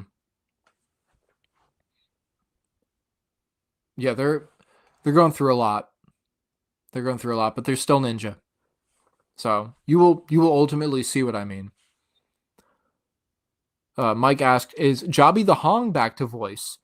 As of now, no. I did not ask Jobby if he wanted to be in the film. Last I heard from Jobby, I think I reached out to him years ago about being in another project. Did not work out. We weren't able to work it out, but I might reach out to him again because I don't know if he's really been doing a lot of voice acting. When I asked him to voice Master Chen in Age of the Golden Master, I believe back in like 2017, around then, in any event, it wasn't really something he did. You know, he just, if you guys don't know, he reviews like action figures, like Transformers toys and stuff. And I really only started watching his reviews because I think I watched his Starscream review as the first one, and he's just a funny guy. He's a funny guy, and great editing on his videos. And I wasn't even watching it for the figures or anything. I just thought, you know, he's a very, very funny guy, really great guy, comedic guy, creative guy. And I heard his Starscream voice in his video, and I was like, oh, that's just Master Chen's voice. You know, obviously he's not even doing an impression. That's just how Master Chen sounds. No understatement, as you guys, if you've seen Age of the Golden Master, know his Master Chen voice is 1-to-1. Like, I don't think it could get any better than that. So I reached out to him at the time and I said, hey, you know, I'd love to have you voice this character. I don't know if that's something you'd like to do. And he jumped right on it. So I'll always be grateful for that. And I'd love to have him back, but I have not reached out to him at the moment. Uni says, here's a fun one. Are there any characters, aside from the obvious, thought to be dead who might come back to the other character's surprise? It's a great question, Uni. The answer is yes. And that's all I'll say. That's all I will say. People have been reached out to about that. And it's going to happen. Yes. Great question. Yep. Kai asked, when can we expect the first teaser? Thank you, Kai. Well, as I mentioned earlier, filming has not yet begun. So there really is nothing that we could put in a trailer as we speak. But, you know, Emma and I, the voice of Lloyd, have talked in the past about this. You know, we love doing our Christmas, Thanksgiving trailers. It feels like that festive time of year is a good time of year to put out those trailers for the big movies you're going to be working on in the new year. It's something I've always loved doing. And so I'd love to put one out uh, as early as next month. You know, I know Thanksgiving is next week, but looking forward to Christmas, the rest of the holidays. I'd love to put one out next month. But again, obviously, we haven't started filming yet. However, we might arrange something. We'll see. So make sure you subscribe if you're not subscribed. Stay tuned. Stay tuned, because we will see about that. We will see. And Kai says, The Eclipse and Day of the Departed coming in your movie. We'll see. We'll see. Mike asked, what about casting fan voices? Yeah, I guess we could get into this a bit more now. Thank you for bringing it up, Mike. So we are definitely going to be holding a casting call for the film, obviously. There's a bunch of new characters, most of whom I have not mentioned in the stream yet. We will be holding a casting call, likely more than one. And I was debating on when exactly to do it. I might wait until early next year, till after the holidays are over, to go ahead and kick off the casting call. But you guys are going to be more than welcome to audition. We are going to do this. We're going to do this old-fashioned style where, I'll put out a video listing all the new characters, and might include a note or two with them. And I'll just say, hey, looking to fill these roles. And we'll just open it up to the world, open it up to YouTube. But, that's how we've gotten... That's how this cast came together. You got to understand. Like, this entire voice cast came together because of these casting calls that I put out there. I've had people ask me through the years, like, how I came about a lot of the people that have voiced in the series. And I've had to tell them, like, yeah, I just find them online, or they find me, is the better way to put it. And I've been fortunate enough to work with so many of them through the years, like Uni and Emma and a bunch of other people. But that's how I hope to get some more talented people in on the cast for this go around. So it's been a long time since I've done one of those casting calls, obviously. So I don't know how easy it's going to be this time around. But we shall see. We shall see. So stay tuned for that, Mike. I'll definitely be putting the word out all over the place when those casting calls kick off. Uni says, I think the story so far type teaser trailer would be great to drum up new interest. Yeah, I might do something like that. I don't know if I would do that for the first teaser trailer, but I might do something like that to give a bit of a recap for people. Because, there's been so much time that's passed between films. So, Kai says, control the time, control everything. It's true. It's true. It's the Hands of Time motto. It's true. Kai asked if I'm filming alone. I am. I am filming alone. I have filmed this entire series solo, with the exception of my old friend Jacob Durr, who you guys might remember from Jurassic Shark. If you're a really, really old one in the chat, probably don't remember him, but he helped me with a couple scenes in the first film.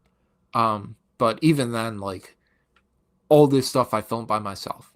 So, will that ever change? Maybe, if I ever found the necessity to, cast or to film a scene that required another person holding something while I'm filming. We haven't gotten to that point yet, but I wouldn't mind it. I'd text one of the boys and be like, hey, I'm shooting this Ninjago scene. You're not going to believe this. I need help. Never happened before, but I won't rule out the possibility. Bogleblocks Picture says, I'm doing pretty good, man. I was also curious if there's anything in your past Ninjago films that you adapted that you wish you had done differently, or had anything you would change. Yeah, it's a great point, man. Great question. I would say the first film, there's some stuff that I altered from the lore that didn't really sit right with me. I think the biggest thing was changing the name of Ninjago to Spinjitzu City. At the time, shame on me, I thought it was a bit too silly that uh, Ninjago City is called Ninjago City. Like, it has the word ninja in it. That was something that oddly enough irked me when I was younger, when I made the first film. Of course, we changed that up for the sequel, and I was like, yeah, it's it's Ninjago, it's Ninjago, Ninjago, Ninjago. Um, that was something odd that I changed, and full disclosure, I regret attempting that. Them being like, we got to save Spinjitzu City.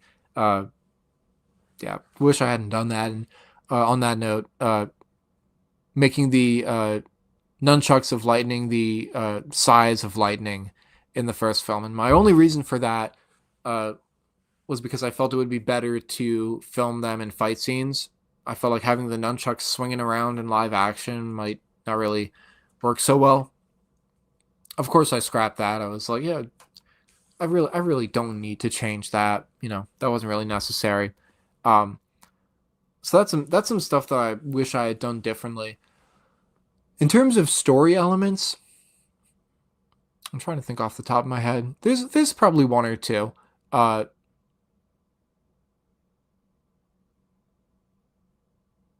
There might be a character that I wish I didn't kill off so soon or kept around a bit longer.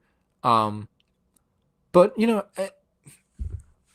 when it comes down to it, at the end of the day, where we're at right now, the choices I made with the series are the choices I made, and I'm not going to go around wildly, changing up a bunch of stuff just because, I disagree with it looking back. But yeah, that's a good question. Yeah. Yeah, there's definitely a couple things that I look back on and wish I had done differently. Kai says, make recap teaser like the first Dragons Rising Season 3 is a good idea. Yeah, we'll see. We'll see. I might do something like that. That's a good idea from Uni. Yeah, thanks for that, Uni. Yeah, I'll consider that. Kai asks, how much time has passed after Age of the Golden Master? I'm not going to confirm that just yet. I would say when I officially reveal the plot for the film, like the basic premise, I will confirm it with that. I will say it is going to be the biggest time jump between films yet. I think the opening scene of Ninjago, the original film, was set in 2010, and then the film's main events take place in 2014. And Rise of the Great Devourer came out in 2015, 2016, but that film didn't take place until 2018. And Age of the Gold Master came out that year, but it didn't take place until 2 years after Rise of the Great Devourer in 2020. So you're talking about there having been at most like 4-year time jumps between films, and this one's going to be bigger than that. So that I can confirm right now. I'm not going to specify any further just yet. Uni says, any particular sets or parts you were eager to gather up from old and new Ninjago in order to fulfill the cast, locations, creatures, vehicles, etc.? Yeah, there was a bunch. I mean, you talk about the fact that I have essentially been preparing for this film since 2017 without really knowing it, because I've been gathering the sets for so long. That's how far back I was collecting sets for Hands of Time and all the seasons that followed, Sons of Garmadon, everything. So I went ahead and collected a bunch of those sets, again, not knowing that I was going to make a fourth Ninjago film. I've really spent the last few years, amongst many other things, focusing on gathering up just random parts and figures, primarily from Bricklink. We love Bricklink, and that's been a huge help in being able to fulfill a lot of stuff that I hadn't been able to put on screen in the past. Yeah, I can't really think of anything in particular. I mean, I've ordered a lot of cool parts, Like, I don't know. I can't really say like specifically what. Not even for fear of spoilers or whatever. But no, I've ordered a bunch of different parts and stuff, and um, yeah. I mean, there's a bunch of stuff that I'm just excited to put on screen in this film. There's sets where I'm like, I've owned this set for like 5, 6, 7, 8 years, and I'm just like, oh my god, I finally get to put this on camera. So Kai says, poor brown ninja. Yeah, it's true. It's true. Yeah, Dareth is gone. Dareth is gone, but we love Dareth. Yeah, Dareth is gone. Uni says, though this Q&A is mainly about the newest installment, were there any plot points you had to scrap from earlier entries you wish you didn't have to? So you're asking like if I had to cut plot points from like previous films, just like to streamline to make them flow better, whatever when writing. Not too many. I wouldn't say there were too many.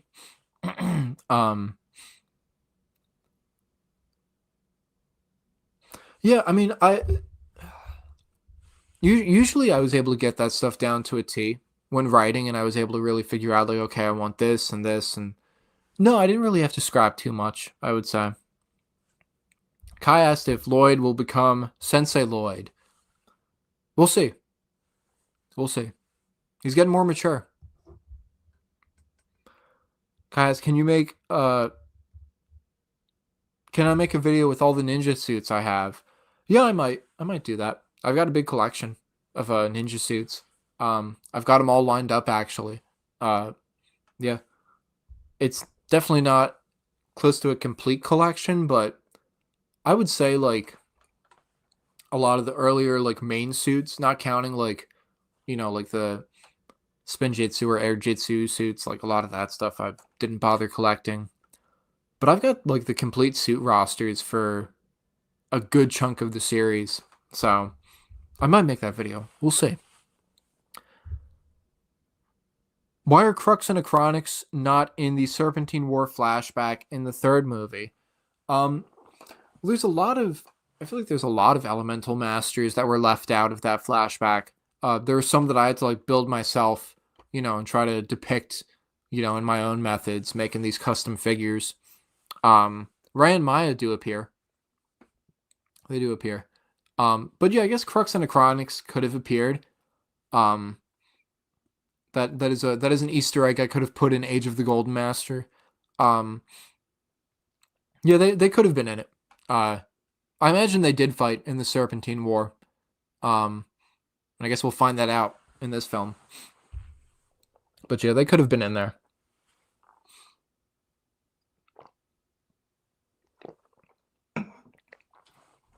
Oh my goodness. We have been streaming for almost 2 hours. I don't know if I've ever talked this much in a live stream. I'm feeling it. I'm feeling it, but I'm hanging in there. I am. We are coming up on the 2-hour mark now. We are. We've been going for a while, and we're going to keep going too, We'll cut it off at some point. But you guys feel free to keep asking questions, and I will keep answering so long as my voice is intact. We've got Night Fury Studios in the chat. What's up, man? How you doing? Are you in need of voice actors? Yes, I am. And I mentioned earlier there will be a casting call. I assume multiple casting calls because we've got a bunch of roles to film, heroes and villains alike. And that casting call will take place hopefully early next year. Maybe January. I'll start putting out casting calls, and we'll go from there. We'll wait till after the holidays, and then we'll jump into the casting calls. So yeah, I will definitely invite you guys to jump into that, because I will need people. And again, as I mentioned earlier, that's how we got a lot of the talent that we have now. Is through these casting calls. So just random people out there coming in, lending their talent for the series. Kai asked if there will be more Ray and Maya scenes in the Garmadon Legacy. We'll see. We'll see. Ray and Maya will be addressed. in the film. It's very important. Char is back. Char says, I'm back. And then he says, voice actors, you say? Say, did you run on my dad, Mike Schmidt? Not sure what that means, but good to have you back, Char. Night Fury Studio says, awesome, it's good to see you again. Likewise. Yeah, thanks for stopping by. My voice is kind of going, but I'm hanging in there. I am. Kai says, will Mr. E speak in the film or no, like in the series? I don't plan for it. Excuse me. I don't plan for it. He speaks backwards in Sons of Garmadon. You might see that. We'll see. But is he going to be having like normal conversations? No. No, he's quiet. He's quiet.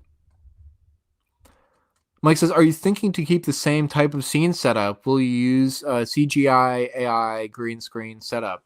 Yeah, we're going to be doing it just like we did with the previous films. We are. I'd like to do it like good old-fashioned fishing wire, all that sort of stuff, filming on location. So to that end, definitely no need for a green screen. CGI, maybe like special effects for, like if there's explosions, elemental powers and stuff, then yeah, can't really do that on location. But no, we'll be on location filming all that stuff. I like to minimize the need for all this like post-production stuff and just do as much practically as I can. And no, we won't be using any AI. We will not. This is all me. Not letting AI do any of the work. No, any creativity is going to come from me. So, good question, Mike. Even if the Overlord won't appear again, this is from Char, even if the Overlord won't appear again, he's technically still responsible for everything, Garmadon's corruption and Harumi's villainy, which then led to Garmadon becoming evil again. This is true. This is true. Yeah. Kai says, you explain in your movie why Lloyd has green eyes. Yeah, it's addressed. I feel like it's not something people really freak out over. People in the movie, like characters in the movie, really freak out over because they're probably used to it by this point. But I would say it's just Lloyd maturing, getting older. So I should have mentioned earlier, that reminds me, I think Kai, you asked about what suits are going to be in the film. And I, of course, said that it was the Hands of Time, the fusion suits. What I didn't mention is going to be the ninjas' faces, which I feel is a bit more important than the suits they're going to wear. Because as you guys know, Sons of Garmadon, that's where the redesigns from the Lego Ninjago movie came into play. And the ninjas' faces and hairstyles got totally changed. And that was something I, had to think about with this film. Because you're talking about totally changing the designs, the faces of these characters from, the last few films. And it's not the most upending thing, because, they got totally changed in the series itself, in the TV show, that is. But I will say that I sat on it for a bit, and I ultimately decided, okay, we're going to go with a bit of a back and forth combo, where you've got the old school Hands of Time suits. You've got the ninjas' original faces, but it's not the same faces that you saw in the previous 3 films. It's going to be the more recent versions of their faces, in that I'm referring to like Jay and Kai and Nia's more recent faces that you got, I believe, in like the Hands of Time sets, was where you got like new versions of their original faces. So they look a bit different because they're a bit older now. I felt like that was a good in-between to meet in terms of their updated appearances. And as for their hair, I am nearly settled on that. I feel, for the most part, the ninja are going to have their new hair pieces. So again, that's if you're following the old school, like Hands of Time robes, the ninjas' old faces, but they're like the most recent versions of their faces. And then the newer hair pieces. So like Jay, Cole, Nia, Lloyd, they'll all have the newer hair pieces. Kai is the one that I have been on the fence about. I don't hate his new hairpiece, but man, it is just so obnoxiously tall and spiky, and I'm not the biggest fan of it. I'm not. And you guys, please let me know in the chat how you feel about Kai's new hairpiece, because I'm debating on just sticking with the old hairpiece. I know I'll make the final call, but I would like to know your opinions. Old hairpiece or new hairpiece? In fact, can I do a poll on here? Can I do a poll? Can I? I don't know. I'd like to. This would be a good time to do it. Or you guys could just type in the chat too. Let me see.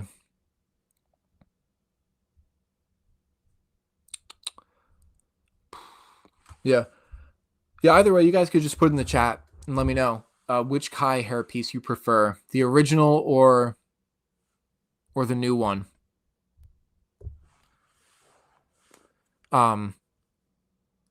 Yeah, I tend to prefer the old just because the new it's a bit much. It's a bit excessive.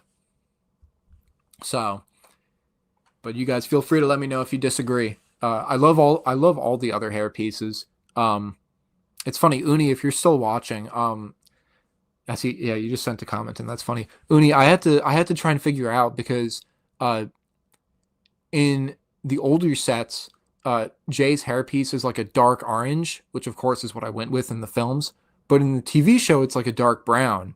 And I never, for all like the attempts I've made to make the series like pay more tribute to the visuals in the show, I never bothered like trying to go ahead and like give him like an accurate hairpiece, and then with someone like Lloyd Garmadon in the first film, he had like black poofy hair because I don't even think like that piece existed in blonde at the time, and I had to be like, oh, you hair dyed it, whatever.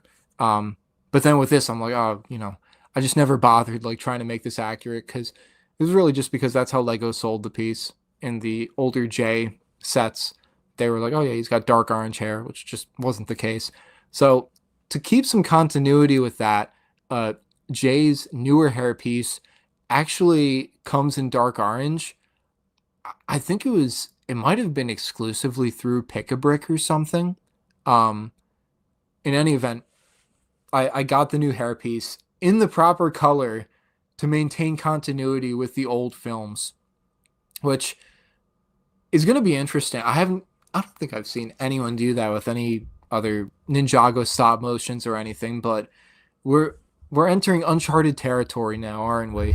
That's going to be quite the combo. So, little aside there in terms of the J hair. So, all right, let's keep going. Char says, maybe because of the life energy growing or something, he to me embodies the other half of the balance, referring to Lloyd. As the Ninjago movie said, green is the color of life. It is why the Overlord was destroyed. Yeah, great points. Yeah, my logic was always that Lloyd just matures more, and so that's why his green eyes come out. So that's really what it was to me. All right, Kai says the old look of the ninja is better, except Lloyd and Nia. Yeah, I have nothing against like the updated looks of the ninja. Apart from like Kai's hair, I guess that was one that keeps bugging me. But no, yeah, I think they're good. I think Nia's Hands of Time face works nicely. And yeah, I guess to wrap that up, the one exception I made with the faces was to give Lloyd his movie face, or the updated face that he has. excuse me. Apologize. That was the one exception I made in terms of giving one of the ninja their movie face, their more recent face. And a big part of that, I like the new face for Lloyd. I really do. Lego has also not done the best job with giving Lloyd accurate faces. Was that water break for? Who's keeping track? Lego hasn't done the best job with giving Lloyd accurate faces. I remember, I think it was after, or starting with Rebooted up to Hands of Time, they gave him this really inaccurate looking face, and I just was never a fan of it. I never knew why Lego gave him that face when the face that he had in a really limited number of sets in Season 1, I don't even know if it came in any Season 2 sets. I think it was just Season 1. His original head is the one they used up until and including Season 7. And I was like, I'd like to give an update to Lloyd. The other ninja are getting some measure of an update with their faces, and I like Lloyd's new face. So I felt like that one I wanted to try and meet halfway, however I could. So Kai says the old look of the ninja is better except Lloyd and Nia. And he says Nia's hair only, not the faces. Lloyd new hair. I don't know if he said Lloyd's new hair, not face, or Lloyd's new hair and the face is better. If he said Lloyd's new hair and the face is better, we might be entirely on the same page. Thank you. Kai might be the gauge for the LordStarscream100 Ninjago fan base. We'll see. But no, I welcome your opinions if you disagree, because again, I haven't started filming anything yet. So reach out to me. Let me know if you got any opinions on stuff, please. Char says, I can't wait to see Lloyd versus Garmadon versus the Time Twins. Like, I know Garmadon and the twins technically still have beef. Maybe fighting for control of Ninjago. Yeah, we'll see. I can't say much more on that. We'll see. Mike says, yeah, old hairpiece. Yeah, I'd make a poll if I knew how to on here, but I'm not going to bother. I'm not going to waste time on that. If we had more people watching, I appreciate you guys being here. If we had more people watching, I would definitely try and put a poll up.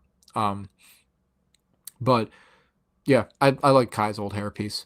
I do. I'm not going to deny it. Uni says, I admire your ability to stay composed and not divulge too much in a live stream format. I could never. Yeah, I was worried about that. I thought about that the last few days. I was like, how am I going to answer some of these questions? Someone corners me on just being like, hey, is Garmadon going to be in the movie? It's like, we'll see. We'll see. You probably have your own interpretation based on the title, but we'll see. I'm trying to dance around some of these questions, but we're doing okay. Uni says, at the time, that difference in hair color bothered me way more than it should have. No, I mean, hey, like I said, like a lot of the details from the show, if I felt it wasn't properly shown in the sets, I would try to remedy that difference. But yeah, it just never stuck out to me in the show, the fact that Jay has different color hair than the sets. I guess because I thought, like, oh, how could Lego possibly get something like that wrong? Of course they did. They got it very wrong.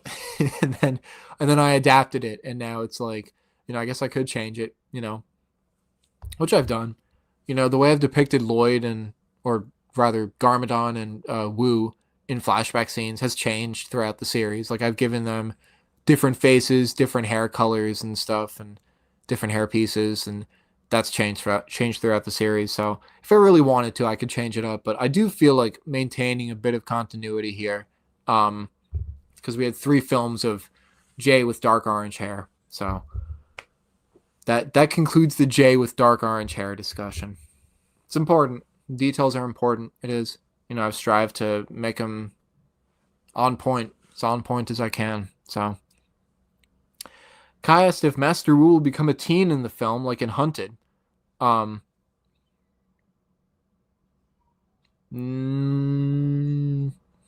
I have to be careful there. I have to be careful. We'll see. That's something I went back and forth on. We'll see. We'll see if he gets impacted by the time blades. Kai asked if I love the island hair pieces.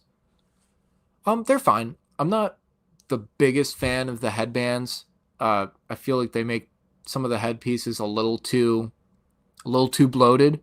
Yeah, they're cool. I can't promise they'll appear in the film, you know. Um, Especially like, you know, like I couldn't imagine like some of the suits that have Cole's headband piece because he's got like an orange headband. I feel that doesn't really mesh together well, but I like them. I can't promise they'll appear, but I like them. We've got the Sky Soldier. What's going on? Thanks for being here. What inspired you to start this Ninjago film series, and where do you hope to take your talents in the future? Yeah, thanks, man. Well, I was fresh off of making my Bionicle films way back in the day, and I was looking for a new series to do. And I went ahead and looked at Ninjago, and it's been forever now, so a lot of the details I'm a bit rusty on. But I would say I was definitely inspired by the Dark Knight films. Them taking this dark vigilante, Batman, obviously, but making this like sort of more serious vigilante series. And I kind of looked at Ninjago and I was like, yeah, I'd like to make something of this, take the TV show, make my own like sort of serious interpretation of it. So I would say that I was sort of inspired by that. I had to go way back with that one. But that's what sort of inspired me with the series. And where do I hope to take my talents in the future? I mean, doing this. Like, I've been making movies for the longest time, and it's always been a passion for me on the side, at least, no matter what I'm doing. Yeah, it's I'm gonna keep doing what I'm doing. This film is gonna be a big undertaking. I haven't made a feature film, especially of this scale, in many years, so it's something that's gonna take some time. But that's where I hope to take my talents in the future. So thanks for that. Char says, if this does happen, I already know you'll make March of the Oni goated. Like, seriously, you could fix some of the problems with the finale to the LordStarscream100 Ninjago series. So true. It is. It's absolutely true. I have tried to do that through the series, is if there were little bits that I wasn't the biggest fan of, go ahead and tweak some aspects, some plot points. If there's something people wanted to see differently, I tried to gauge that. I try to see what people liked and didn't like, and even some stuff that I felt could have been done differently. But yeah, thank you. I appreciate it. I'll fix stuff up where I can. I will. And thank you guys for your questions. I'm here to answer your questions for Ninjago 4. We're almost 2.5 hours into this live stream, and we're going to keep going. We are. I'm not sure for how much longer, but we'll hang around a bit longer. We'll see. We'll see more people. We'll see if more people come and go, and how many more questions you guys have, and we'll go from there.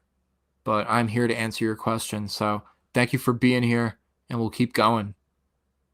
We'll keep going. Sky Soldier says, also had no idea this channel had a face. LOL. I've seen your videos pop up every now and then for ages. This is me. Yeah, I am LordStarscream100. You can call me Scott. But yeah, I am LordStarscream100. There's only one. I refer to we pretty often, and that's, all the friends that have helped make these movies possible. But no, I am LordStarscream100. It is me. This is me right here. Now you know. There's a person behind the Groot thumbnail, the Groot logo. Oni says, obviously this means Woo's going baby, but not teen just yet. We'll see. We'll see. I I had to make a decision there. That's what I'll say. Kai says, sorry, my question is hard for not spoil. Hey, yeah, you got a lot of questions that are poking at some spoilers, and that's okay. No, that's okay. I expected them to be asked. I appreciate it. Thank you, Kai. The Sky Soldier. I can't say your name. I don't know why. It's Soldier. The Sky Soldier says, that's awesome. Thank you. Yeah, it's been a while, this whole series being in the making, you know. Like I said, I took a break from it for a while to focus on a bunch of our other films that we had to wrap up, but I really appreciate it. Char says, imagine this. If Ninjago ended with the Overlord returning, of course, but crossing over with Chima and Bionicle, like Endgame, and they didn't waste the Overlord or ruin Harumi's character. Well, I appreciate it, and I'll keep all that in mind. Yeah, a lot of potential. Thank you. Kai asked if Samukai and Kozu are coming in the movie like Day of the Departed. It's a good question. Well, we never depicted Samukai. Samukai was a figure that I never got a hold of. He's a bit harder to find compared to a lot of other figures, especially back in the day. And Kozu was destroyed at the end of the last film. He was destroyed by the Overlord.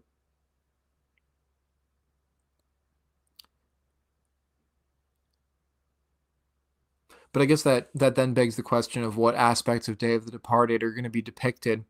I don't really plan. What does that mean? I don't plan for Kozu to come back.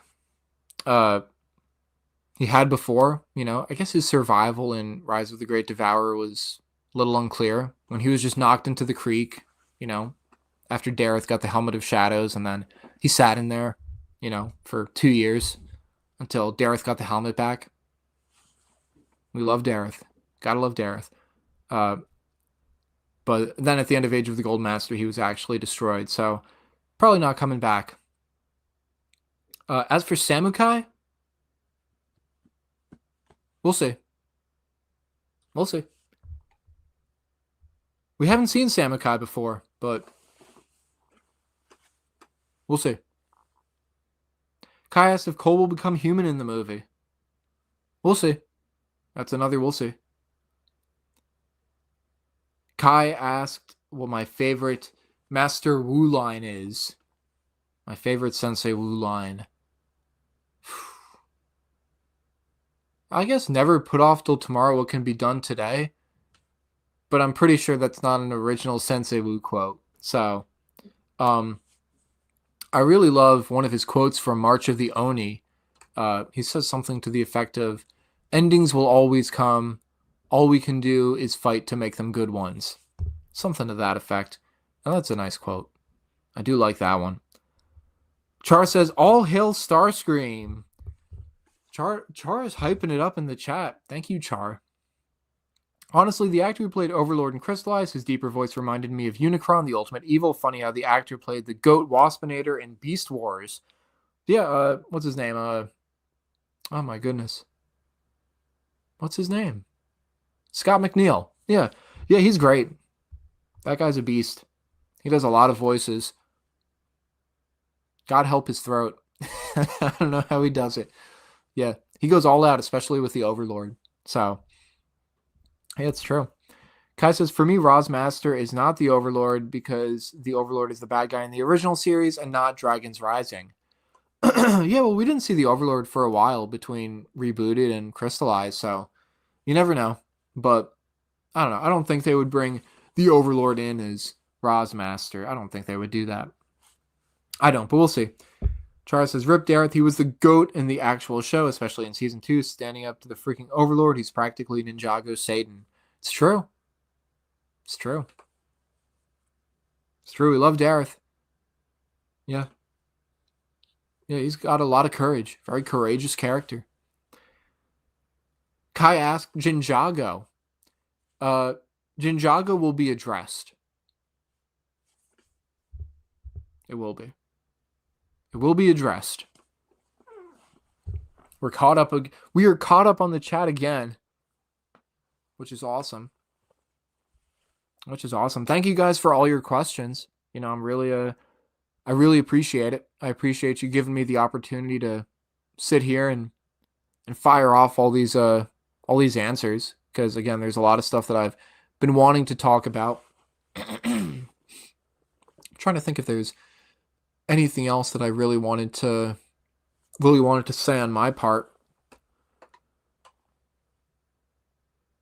Again, just thank you guys for, supporting me, supporting this series, because it's been such a big passion project for me, of course, for all these years. Again, I wish I got back into making this series sooner. I do. I wish I made Ninjago 4 sooner, because, a lot of people have come and gone from the channel. And that's what happens, especially when so much time has passed. You got people that were asking for Ninjago 4 years ago that I'm sure don't know that this movie is happening now.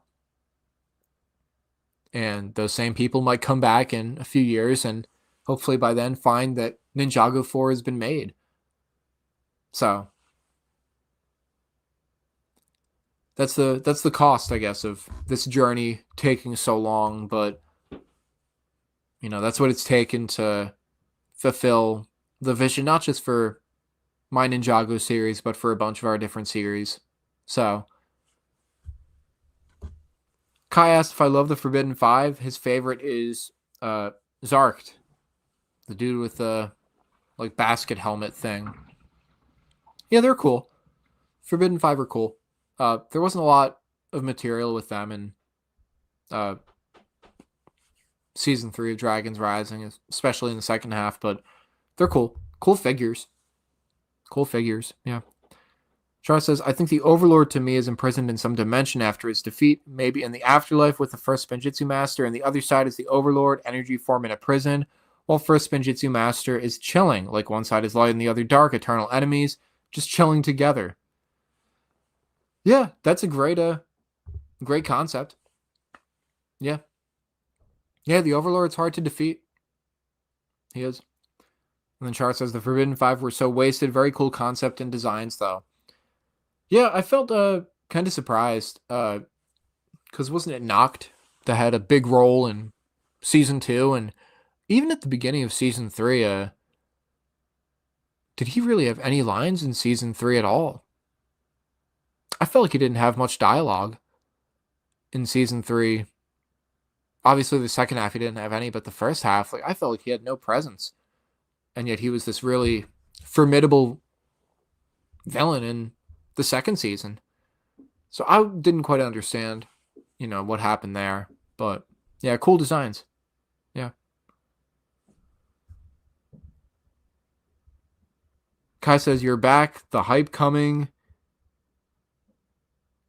You're back. The hype coming too, and the first teaser coming. Well, that first teaser is going to be hype, and I look forward to putting out the trailers, because I know that's gonna shake up a lot of interest.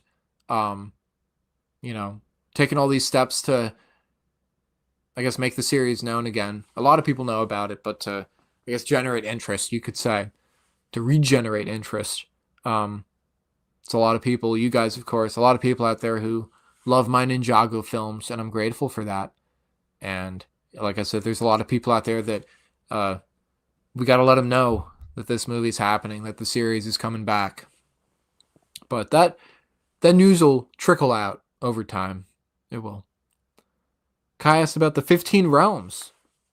It's true. It's true. They'll be mentioned. The realms will be mentioned. Yep. Uni says, on the other hand, that's the beauty of YouTube. You're welcome to stop and start again as you please. Yeah, it's true. I wish I wasn't as quiet about this series as I was post Age of the Golden Master. But again, I didn't want to commit myself to making a 4th Ninjago film without knowing for sure that I'd be able to go ahead and make it. So that was something I was like, I really want to put more out there, but I can't drop too many hints. Again, because on one hand, I wasn't entirely committed to it for a while, and on the other, I didn't want it to overshadow a lot of the other big series that we were working on. So it's true. Char says, you inspired me a lot when I was a kid. Oh, wow. I even tried to replicate your films, particularly the Great Devourer one. That's great. Yeah, that's awesome. Now, I feel it stuck out to a lot of people. A lot of kids that watch my Ninjago films. Like, you see these really big like sets, like the Great Devourer, the Ultimate Weapon. Even smaller stuff like I guess some of the dragon builds we had, the Ghost Dragon, the Golden Dragon, and the possessed dragon, Moro's dragon from Age of the Golden Master. Yeah, I'm sure it inspired a lot of people. Well, that's awesome. Also, to like crossover seasons, really hope you do well. You're the GOAT! Well, thank you, Char. Thank you. Kai asks, Crux or Chronics? I don't really have a preference. Oh, you don't have Crux or Chronics in your collection. We were talking earlier about the Old Town set that's coming next year, and allegedly the Hands of Time are going to be in that, because those figures were hard to get. They were hard to get. And I think a lot of people wish they had gotten them because they're harder to find now. But it sounds like Lego's going to try and put them in this set because there was so much demand for them. But that'll be interesting to see how they're depicted. So hopefully if Lego puts out more Crux and Acronyx figures, Kai, you're able to get them. And they're your top 2 villains. Yeah, I hope you get them. My favorite figures. Kai's is Lloyd, Possessed, and his favorite in his collection. Yeah, favorite figures. Oh, man.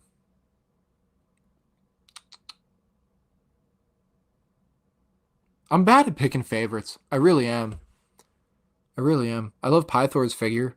He's great. A lot of those Serpentine Generals, the molds on them are so unique. That's been great. Yeah, it's hard for me to pick some favorites. But yeah, I would say some of the Serpentine Generals, those are great. I'm thankful to have them, because I think they're a bit harder to find now. Harder to find. We were caught up on chat again. And we've been going for just over... I'm shaking the table. We've been going for just over 2.5 hours answering questions about Ninjago, the Garmadon Legacy.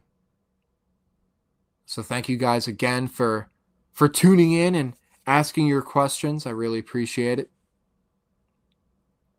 And if you're watching back this live stream, I hope you're being informed a bit more about Ninjago, the Garmadon Legacy. But there's a lot in store. There's a lot of work that needs to be done with this film, and I mentioned that in my announcement video back in July.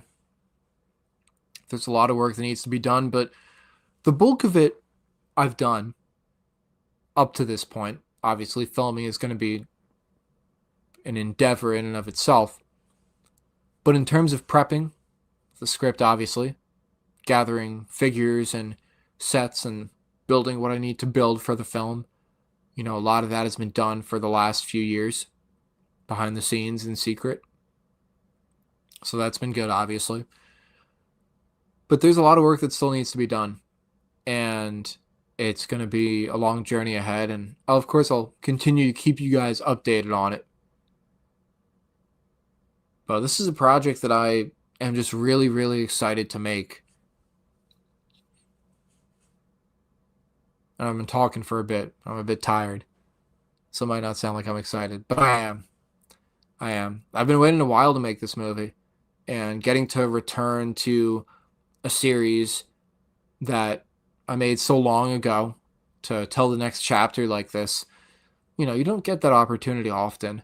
I'm fortunate, I'm blessed enough to be in this position where I've got all these voice actors that have helped me out with this series for so long.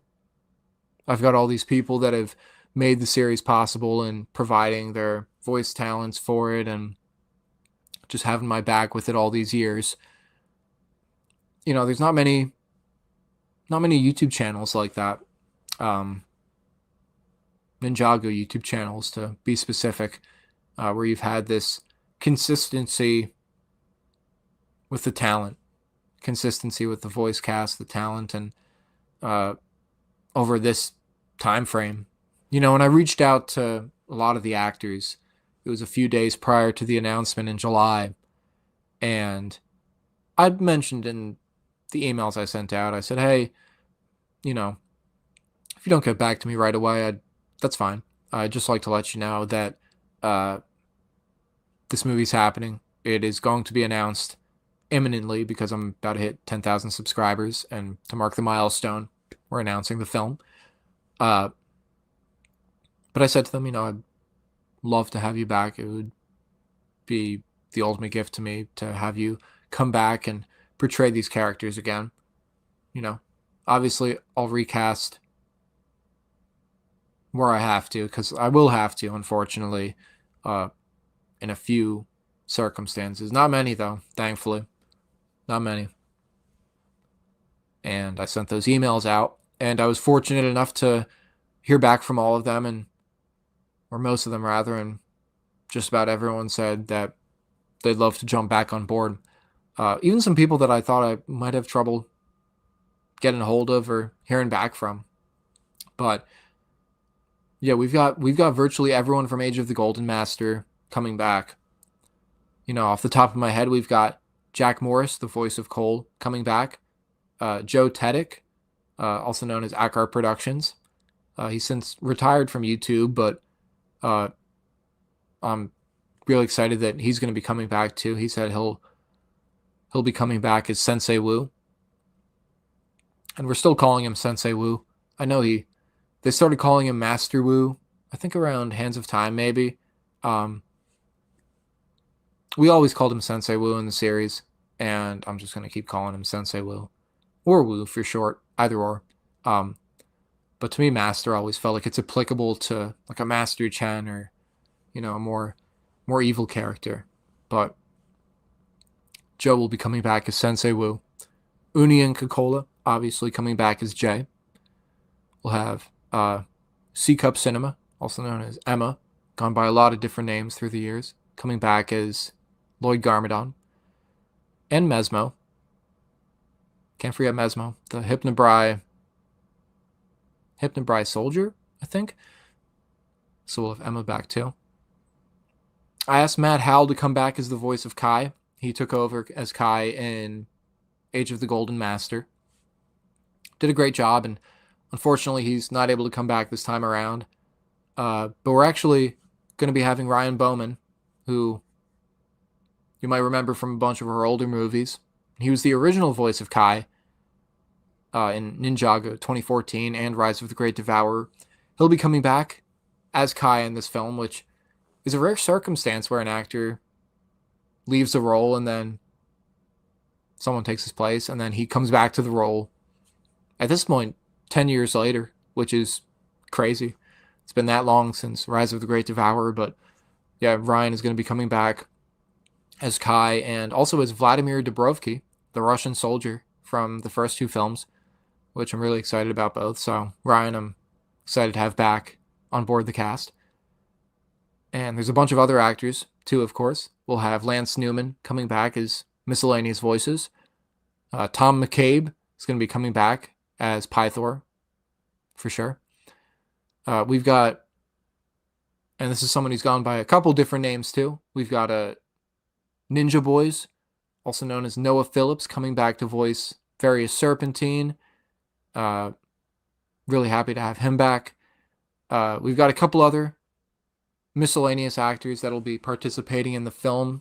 Josh Lambright and Jumbo Gage. Sam, both of those guys are going to be coming back, and they're going to be voicing some new characters. Of course, we've got another Sam, Bio21, coming back too. I'm going off the top of my head here. And we are going to have to recast the role of Ben Delmar, the police commissioner from the first three films. And we'll get more into that in the casting call. But that role is going to have to be recast. The original actor is unable to reprise the role, but the work contributed, always appreciated. Always appreciated. So that's that. But I am waiting to hear back from 2 actors. I apologize if I missed anyone. I'm going off the top of my head right now. I am waiting to hear back from Luna Fett, the voice of Nia from Age of the Golden Master. I'm waiting to hear back from her. I've been trying to reach out to her and have not gotten a response yet, but still pushing. Still trying to reach out to her. I made a community post to her over the summer. You guys probably saw it. Did not work. Did not work. We did not hear back from her just yet. We did not hear back from her just yet. It's true.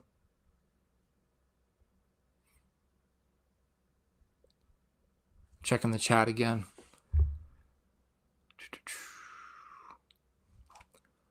But yeah, waiting to hear back from Luna, and also Duck Bricks. You guys might not know, Duck Bricks voice acted in Age of the Golden Master before his channel took off. He voiced Griffin Turner and Cyrus Borg. So I'm hoping to have him back. I've reached out to him a couple times. I have not heard back. I assume he's very busy, but I'd love to have him come back too. So yeah, Chris, I need you back. I need you back. But we're hoping to hear back from Luna and Chris soon. Otherwise, most of the voice cast is set to return. So that's that on that front. I'm going to jump back into the chat here, answer some more questions. Kai says he's missing Nauticon in his collection. Time Twins, Omega, and the Ice Emperor. Yeah, some of the harder to find figures, yeah. Yeah, those ones are hard to get a hold of. Well, I hope you get them. I hope you get them. It's hard. It's hard collecting a lot of these older figures. You know, I'm fortunate having collected them for so long that I was able to get a hold of a lot. I was able to get a hold of a lot of them when they actually came out. I think these figures back here, like, I'm glad I picked them up when I did, because those are really, really hard to find now. But I might do a stream of that, cracking open those 2 boxes. Those two Bricktober packs they were. And Lego doesn't really do that anymore, but I might do a stream of that, cracking open those 2 rare sets. We'll see. I don't know if you guys would like to see that, but I might do that. Okay, so the Ninjago City sets coming in movie 4.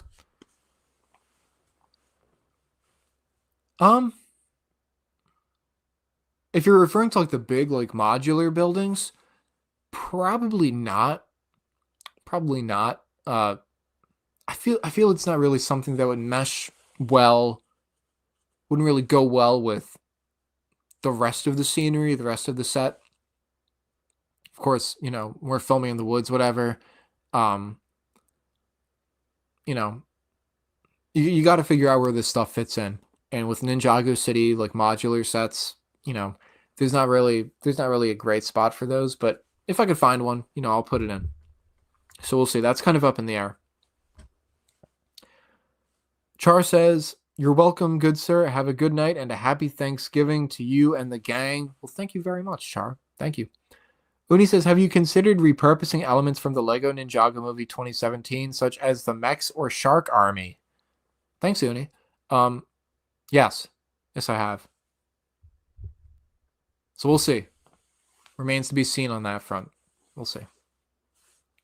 Char says, "Thanksgiving. Sorry, I wanted to hurry since I thought you were going to end this quickly." No, I'll give you guys heads up when I'm going to end it. You know, we might go till like 8 o'clock. We'll see, you know, we'll see how many more questions you guys have got. We'll go from there. Okay. But yeah, don't worry. I'm not just going to cut off the stream like that. And Char says, "I will indeed be looking forward to this, even if my boy Overlord won't appear. Good luck." Thank you. Thank you. Thank you. Kai says, "You watch the Cooper Ace production Ninjago series." I've seen a couple of his videos through the years. Yeah, he's been going strong. Yeah. He's been going strong. He's been making videos for as long as I can remember. I've watched a couple. Yeah. I've tried to dabble in the various Ninjago YouTuber, filmmaker, whatever you want to call them. I've tried to dabble in some of their stuff. You know, I've checked out some D. Tenaglia Studios, some amazing Lego 123 Productions videos. I guess those are some of the big ones. I've watched some of their work too. Yeah. Yeah, they're all great. They're all great. All very passionate, all very creative guys. Um, and I know like D Tenaglia is not making his Ninjago videos anymore, but yeah, they're great. They did some great work. Yeah, it's true. Char says, "Did you say Cooper Ace in LordStarscream100 live stream? What are the odds?" Yeah, that comment tripped me up a few minutes ago. I was like, wait, is Cooper Ace? Is Cooper Ace Productions in the comments? Like, that'd be wild. That'd be crazy. Yeah, yeah, he's cool. He's cool. Kai says, "For me, it's an amazing journey. I love watching your movie from the start of the series." Well, thank you. Yeah, it's a big journey. It's a big journey. I don't think I've ever watched all three back to back. I don't think I have. I don't think I don't know why I haven't. It would take me a while, but what's that excuse, right? Yeah, well, thank you. Char says, "Man, you really came so far. It all started with that Akar versus Strack vid." Yeah. Yeah, true fans love the Akar versus Strack video. It's true. Yeah. That's how it began. Yeah. Uni says, "As great as it would be, I'm kind of glad they aren't still doing the Bricktober style exclusive figures in this age of heavy scalping." Yeah. Yeah, it's... I wish they would do more exclusive figure packs like that. In general. Because they did some back in the day. I love the one they did with... I would say it was around Hands of Time, where we got the Skybound version of Skylar, and we got Ash and Shade as well. Just like these cheap little minifigure battle packs, and obviously those come very in handy for the Ninjago brick filmer, whatever you want to call them, YouTubers. Those came in handy. But yeah, the problem is people buying up all these sets and then, selling the minifigures for these ridiculous prices. I had trouble trying to figure out some of the, a lot of the sets I got as the years went on, so I didn't have to go back for too many of them and like buy sets that I missed. One of the sets that I missed, and I guess this is going to confirm another character that'll appear. I really wanted to get that the Kilo versus Samurai X set. I guess with that I can confirm that Kilo is going to appear in the film. We confirm Mr. E and Harumi and Kilo, confirming the Sons of Garmadon characters there. But yeah, that set was hard to get a hold of. I don't know if it didn't sell well, and like Lego, like, I don't know. That set just was very hard to find, and I did not pick it up the year it came out, and I kind of regretted that. So I got it for a decent price. I think back in 2020. Because that Kilo figure is hard to find, Uni, and that J figure in that set is exclusive too. A lot of people might not know that, but yeah, the Sons of Garmadon J is exclusive to that set, so it was important, if you're trying to complete that collection. But really for the Kilo figure, I was like, I gotta get this set. So, yep, it's true. I agree. I do hope we'll get more exclusive figure packs at some point, but we'll see. We got some cool ones. Guy says, "Your favorite sets in your collection?" Oh, my favorite sets? Oh, man. My mind goes straight to, like, what I've built, like the Final Flight of Destiny's Bounty. I'm like, well, I'm really proud of the mock that I made of that. And I'm like, oh, that's not an official set. I made that. I love the original, too, but I was like, man, mine, like, I'm really proud of what I did with that. Favorite sets. Oh, well, I'm really impressed with the Ninjago City Market set. I got that. And building that was a lot of fun. I'm really impressed with that. I don't know if it's one of my favorites. I love Ninjago sets. I do. I mean, if there's a set that I look at and I'm like, that looks awesome, usually I wind up getting it. If I know that I'm gonna, most of the time, if I know that I'm gonna wind up using it in a film, in this case, Ninjago 4. And so I'm like, okay, like that set looks cool. I'm gonna grab that one. But then there's some I didn't, there's some I don't bother with. But yeah, that one's hard for me to narrow down a favorite. I'm not good with favorites. I apologize. If I could think of one, I'd let you know, but not off the top of my head.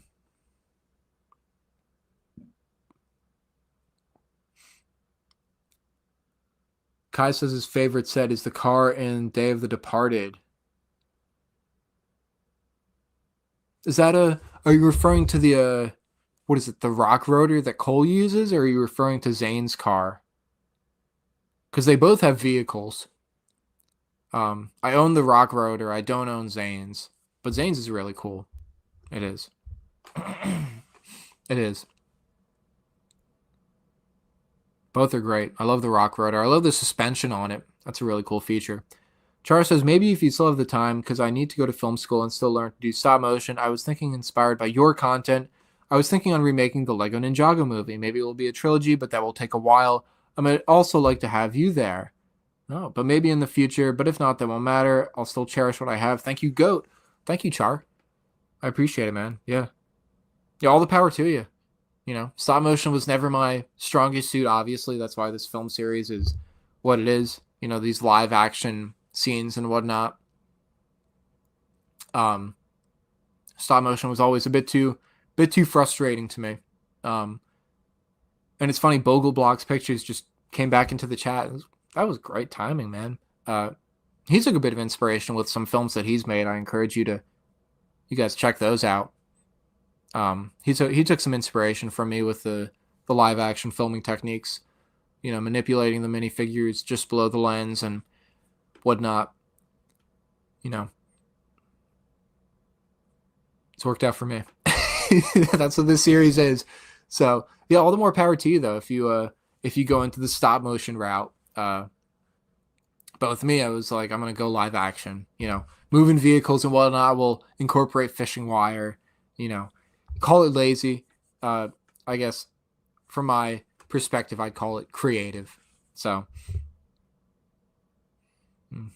yep.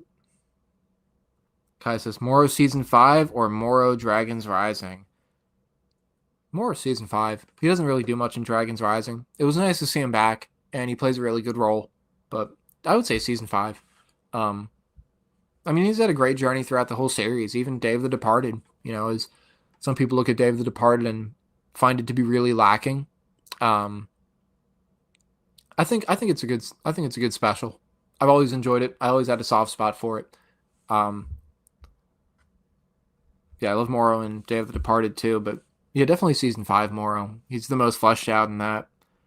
Char says, also, if you can, of course, make Mr. E reveal to be Echo Zane or a version in this AU you have. Not sure what that was at the end there, but yeah, that was an original concept that they had, was that it was going to be revealed Mr. E is Echo Zane and vice versa in, I guess, Sons of Garmadon or Hunted. Yeah, we'll see. We'll see. I think it's a cool concept. I can understand why they didn't do it, but yeah, it's interesting.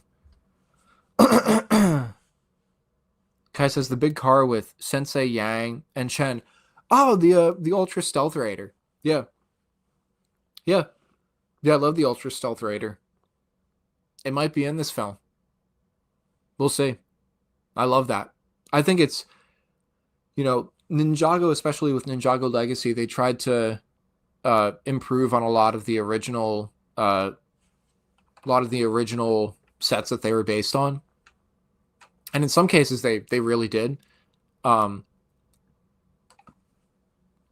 But in this case, like the new Ultrasonic Raider upgrade, that's a new word. I love that. That was huge improvement on the original, much as I love the original, but even down to, adding the little rubber studs on the treads. It's great. It's great. I love the Chenosaurus mech, which we already had in Age of the Golden Master, of course. That thing's awesome. Like, how do you come up with that stuff? I love that. Ninjago team was cooking with that one. The Ultra Stealth Raider is great, though. Love it. Bogleblocks Picture says, welcome back. I don't know if you've been silent in the chat, but good to see you again.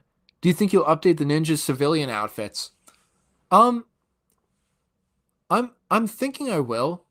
And that actually opens up another topic. Something that is much more prominent now that was not prominent with Age of the Golden Master or any of the previous films are these bootleg fake minifigures. Because a lot of them just look really bad.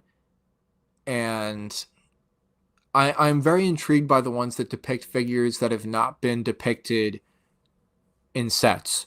That is, of course, figures that are based on appearances or characters from the show that were never made in set form. And, you know, the ninjas' casual outfits were one of them. We got the versions from the Lego Ninjago movie, in the Lego Ninjago movie sets, but we never got the ones from the TV show as minifigures. But they are floating out there now. They are being produced, these bootleg versions, these fake versions. I guess you call them what they are. They're not official Lego minifigures. And they're versions of the ninjas' casual outfits that never got released.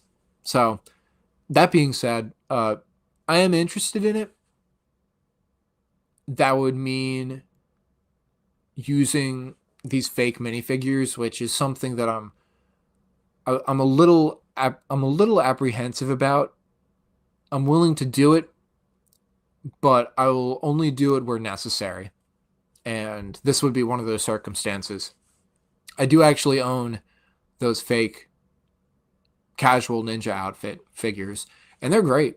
They're really spot on. But again, you know, if we're talking using fake minifigures, bootleg minifigures, that's something that I don't want to dive into too much. But it is something that we could see happen. It is something we could see happen. Char says he's definitely subbing to Bogle. Well, good. I'm glad. I don't know if I'm saying his name right. Bogley Blocks. Either way, that's awesome. That's great. Kai says Day of the Departed suits is amazing, and is this suit going to be in the film? Yeah. I don't think so. I don't think so. We'll see. We'll see. I will say, like, the Hands of Time suits, the fusion suits are going to be the main suits that we see in the film. So that's official. That I can confirm. And Char says, AU stands for Alternate Universe. Okay. Yeah, I had no idea. What was your earlier comment that you said, referring to AU? I'm looking back.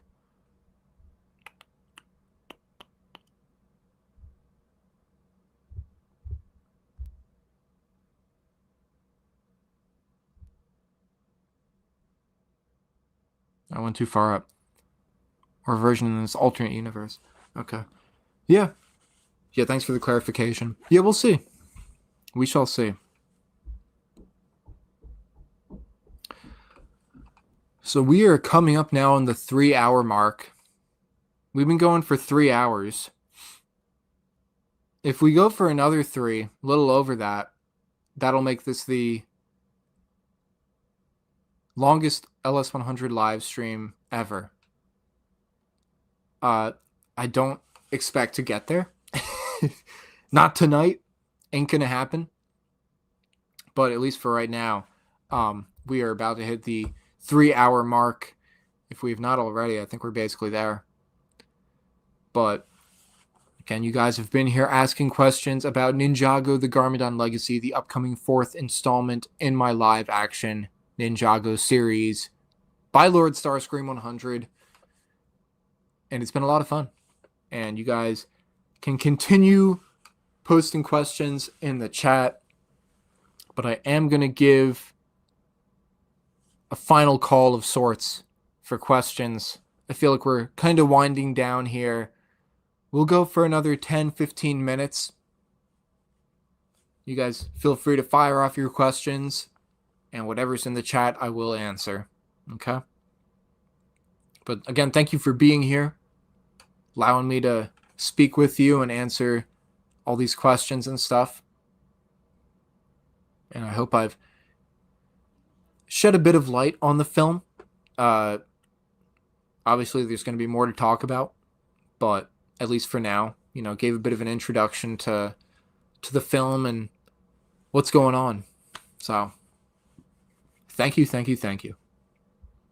Night Fury Studio says, what advice do you have for someone who is interested in filmmaking? I'm gonna give two pieces of advice that come to my mind off the top of my head. First one is if you're doing something solo like this, solo in the sense of if you're doing a stop motion, regardless of whether or not you have voice actors, whole other topic. If you're doing like a stop motion, something solo like this, I would say be very passionate about what you're making. Be passionate about anything, obviously. I guess that's the third piece of advice. But really be invested in what you're making and just have fun with it, because, you get to be really creative with stop motions. It's just you. You're just sitting down, making your animation, what you want to make. And that's, that's your power. That's something you have full control, full unbridled control of a stop motion and animation you're making. If it's something live action you're filming with friends, I would say, my first thought was to say keep those friends close. That's really dramatic. I say that because that's been my experience. I keep those friends close because I love them. And, the LS100 crew, everyone that we've filmed with through the years, from back home or from school in Philly, they've been critical to all the movies we've made. And, I obviously value them as friends and really value all the contributions they've made to the films that we've made. So I guess my lesson there, my advice there is, is just have those friends that you can rely on. It's just to put it bluntly, because without them, like a lot of these movies I've made wouldn't be possible. So if you got those friends, keep them close. Keep them close. Have fun. And that's really it. Have fun with them, because making movies is fun. It's fun. And so this stuff just tends to come together. It really does. It does. If you're having fun with what you're making, and you're passionate about it, those two things are really a recipe for success in my mind. Am I speaking from experience? I don't know. You guys can judge, but that's my advice. For sure. Thanks, man. Yeah, no problem. No problem. All the power to you. Best of luck, man. Kai asked, my favorite mock in my series. As much as I love the ultimate weapon from Age of the Golden Master, I'm really, really fond of the Great Devourer from Rise of the Great Devourer. At the time, and even now, like, I've seen I think Brick Legends, another great channel, has made some really big Ninjago mocks, and one of them was of the Great Devourer. But I was just really proud to make this gigantic, it was like 7 feet long or something like that, mock of the Devourer. Nothing could really compare to that, and even today, I don't know how much compares to it, but the CCBS, like Hero Factory Bionicle joint design I came up with for the body and put together, I'm proud of that, and just the head sculpt too, I feel is really, really perfect. So I'm really happy about the Great Devourer mock. Bogleblocks Pictures says, don't worry, you're saying my name right. A lot of people butcher it. Well, that's good. That's good. I'm glad. I'm usually pretty good with names. If anyone else joins the chat, if any new people come, with how much I've been talking, there's a chance I'll stumble my words and mess it up. But thank you. Thank you. I appreciate it. Thanks for letting me know. Char says, well, hope you're doing well. Gotta go now. I will indeed be looking forward to this Ninjago. Well, thanks, Char. Thanks for hanging around this whole time. I really appreciate it, man. And stay tuned for updates. Stay tuned. We got Bogelblock says, my last question would be, what got you into filmmaking and how long do you plan on doing it? It's going to sound wild. I cannot remember what really got me into filmmaking. It is something that really just happened in around 2010. So I would say around the time I started middle school, and I just never stopped. I just kept doing it. And it's something that obviously I've stuck with ever since. And he also asked, how long do I plan on doing it? For the foreseeable future. I'm going to keep doing it. So that's something that's always stuck with me, and I'm going to keep making movies. No end in sight to that. So yeah. Kai says, I'm so hyped for the movie. I know. A lot of people are. And I'm excited to work on it myself. So yeah, thanks, Kai. Thank you for all your questions. I really appreciate it. Thank you for keeping me talking. You gave me a lot to talk about, but I imagine there might be some stuff I didn't get to, some stuff that I forgot to touch on, and what matters to me is I really answered the stuff that you guys threw at me. And again, that's what I'm here for. That's what we sat down for. And I'm grateful for that. When we do this again, I got to figure out how to put the chat on the screen. Not that I minded looking at my phone for the chat, but for some reason it said the comments weren't showing up on here.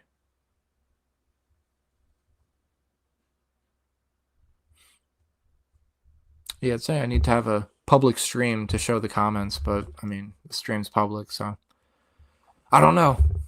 I don't know what's up with it.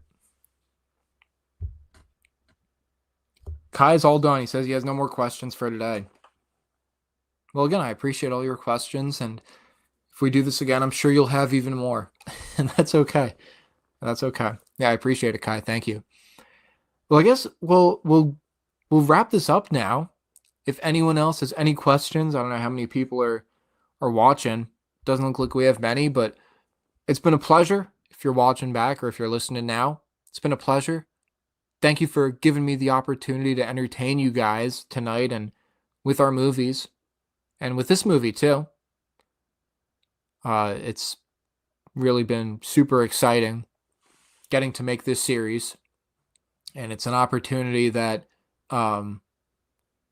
that you guys gave me and that, you know, my friends have given me through the years, making our films and this channel possible. So I really appreciate it. Thank you, guys. And Uni says, best of luck with production. Thank you, Uni. And I will be keeping you updated.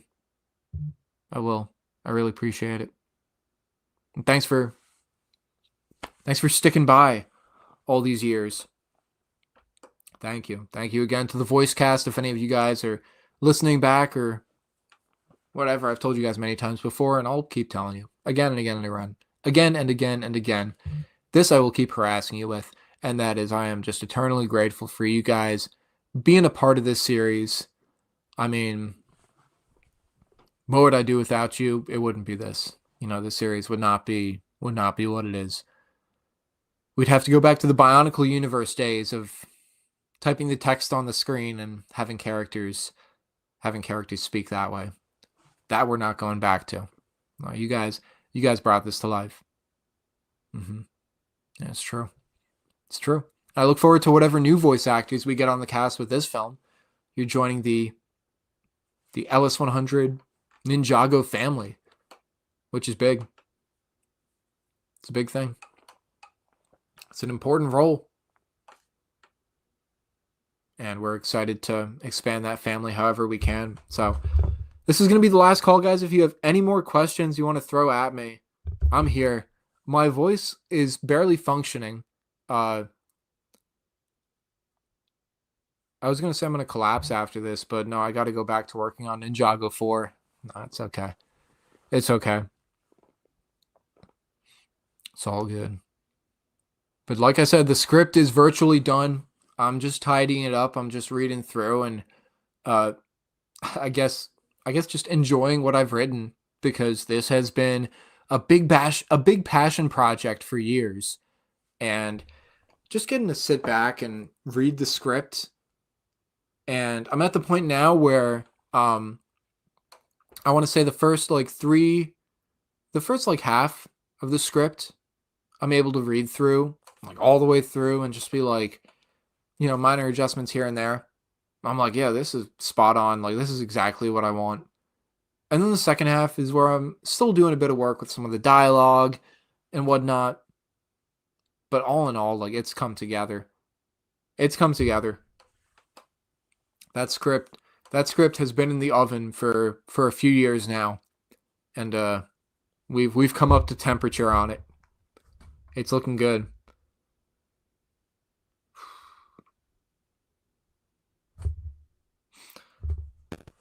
Blessed Blessing says, yeah, man, Ninjago. It's true. It's true. It's true. Thank you, Blessed Blessing. Thank you. So, again, this is the last call for any more questions. It looks like basically everyone's headed out. But if anyone else happens to pop in, we will be bringing this to a close very soon. Blessed Blessing says, amen. I agree. Amen. Amen. God bless you guys. Thank you for supporting me. Thank you for making Ninjago possible. The fact that next year Ninjago turns 15 years old. This year, LordStarscream100 turns 15 years old. Not me, the channel, obviously. It's incredible. It is. The fact that the series has lasted this long. And, that was a worry of mine. I thought, what if during this hiatus between Age of the Golden Master and the Garmadon Legacy, Ninjago ends as a series, as a TV show, as a toy line, everything. Of course it didn't. Of course, somehow it got much, much, much bigger than ever. And that's crazy. Would not have expected that. But even if Ninjago wasn't the thing, even if it stopped, if it got canceled or ended during that hiatus, I'd still be here. I'd still be making this movie. So, I love it. I love you guys. And Kai says, thanks for everything, Ninjago, and thanks you for your series. 3 heart emojis. Well, thank you, Kai, and thank you again for the questions. All right. This is the last call for questions, because the questions have stopped coming in, which is fine. But this is the last call for tonight. If you don't have any more questions, that's fine. I will do another stream like this, maybe another after that, or we'll just talk and you guys can hammer me with questions. That's fine. That's fine. This was a lot of fun. There was a lot to talk about, and there's going to be a lot more down the road to talk about. So, originally I planned this stream would only go for like an hour and a half, 2 hours, but you guys kept it going, and that's great. That's wonderful. Last call. Anyone else? Any more questions? Otherwise, we're going to wrap it up. Yeah. Thank you, guys. Thank you, thank you, thank you from the bottom of my heart. Thank you for supporting me, supporting this series. I'm excited to get back into it.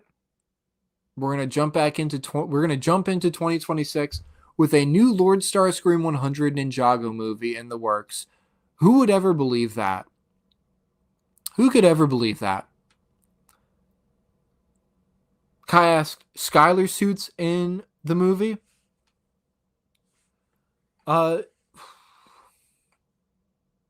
It'll probably wind up being her Skybound suit. Her tournament suit is cool, but again, that's the tournament suit. It'll probably wind up being her Skybound suit. So the one that, as I mentioned to Uni earlier, the one that came in the Skylar Shade and Ash battle pack. Yeah. Yeah. What a journey it's been. What a journey it's been. And yeah, we're going into next year with a new Ninjago movie, a new LordStarscream100 Ninjago movie in the works. You know, and sometimes I think to myself how long I've been doing this for, and I feel like a relic from another era of Ninjago filmmakers, and I guess in a way I am. I guess that's somewhat true. But we're bringing it back, and it's going to surprise a lot of people because obviously a lot of people don't know this is happening. I've only said so much about it. This is, I guess, my second video that I've done on it after the announcement. And obviously there will be much, much more to come. So, any more questions? Otherwise, I am going to end the stream. We've been going for 3 hours and 15 minutes. And I really appreciate it.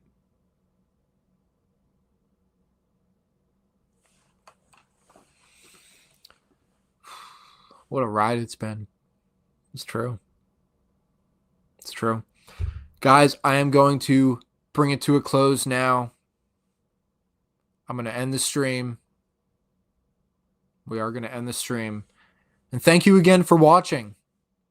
Thank you again for watching. This has been LordStarscream100, aka Scott, doing a Q&A for Ninjago the Garmadon Legacy, my upcoming 4th installment in my live-action Ninjago series that began way back in 2014. And it's coming back next year. Hopefully it comes out next year. But at the very least, we're going to dive all the way into it next year. And I'd like you guys to join me as we jump back into this journey. As my Ninjago series makes its comeback. It's going to be exciting. And I thank you guys again for all your love and support. And that's really all I've got to say in this stream. That's all I've got to say for tonight. So that's it. I don't see any more questions in the chat. So thank you guys again. Thank you for everything. I can't thank you enough. And we are going to end it there. I will see you next time. Stay tuned for updates. Make sure you subscribe if you're not subscribed. Feel free to like, leave a comment if you got any more questions, and I will go ahead and do my best to answer it. You can follow me on Instagram. I'll post updates on there as well. And just stay tuned, as I always say. Stay tuned. I will do my best to keep you guys in the loop. Bye, Kai. Have a good one, man. Until next time. And you guys take care. Wishing you all the best. Happy Thanksgiving. Merry Christmas. Whatever you celebrate. Maybe I'll see you around then. We'll see. But it's been a pleasure. As always, ladies and gentlemen, till next time, this is LordStarscream100 signing off. Have a good night. And Ninjago 4 is happening. Till next time. Bye, guys.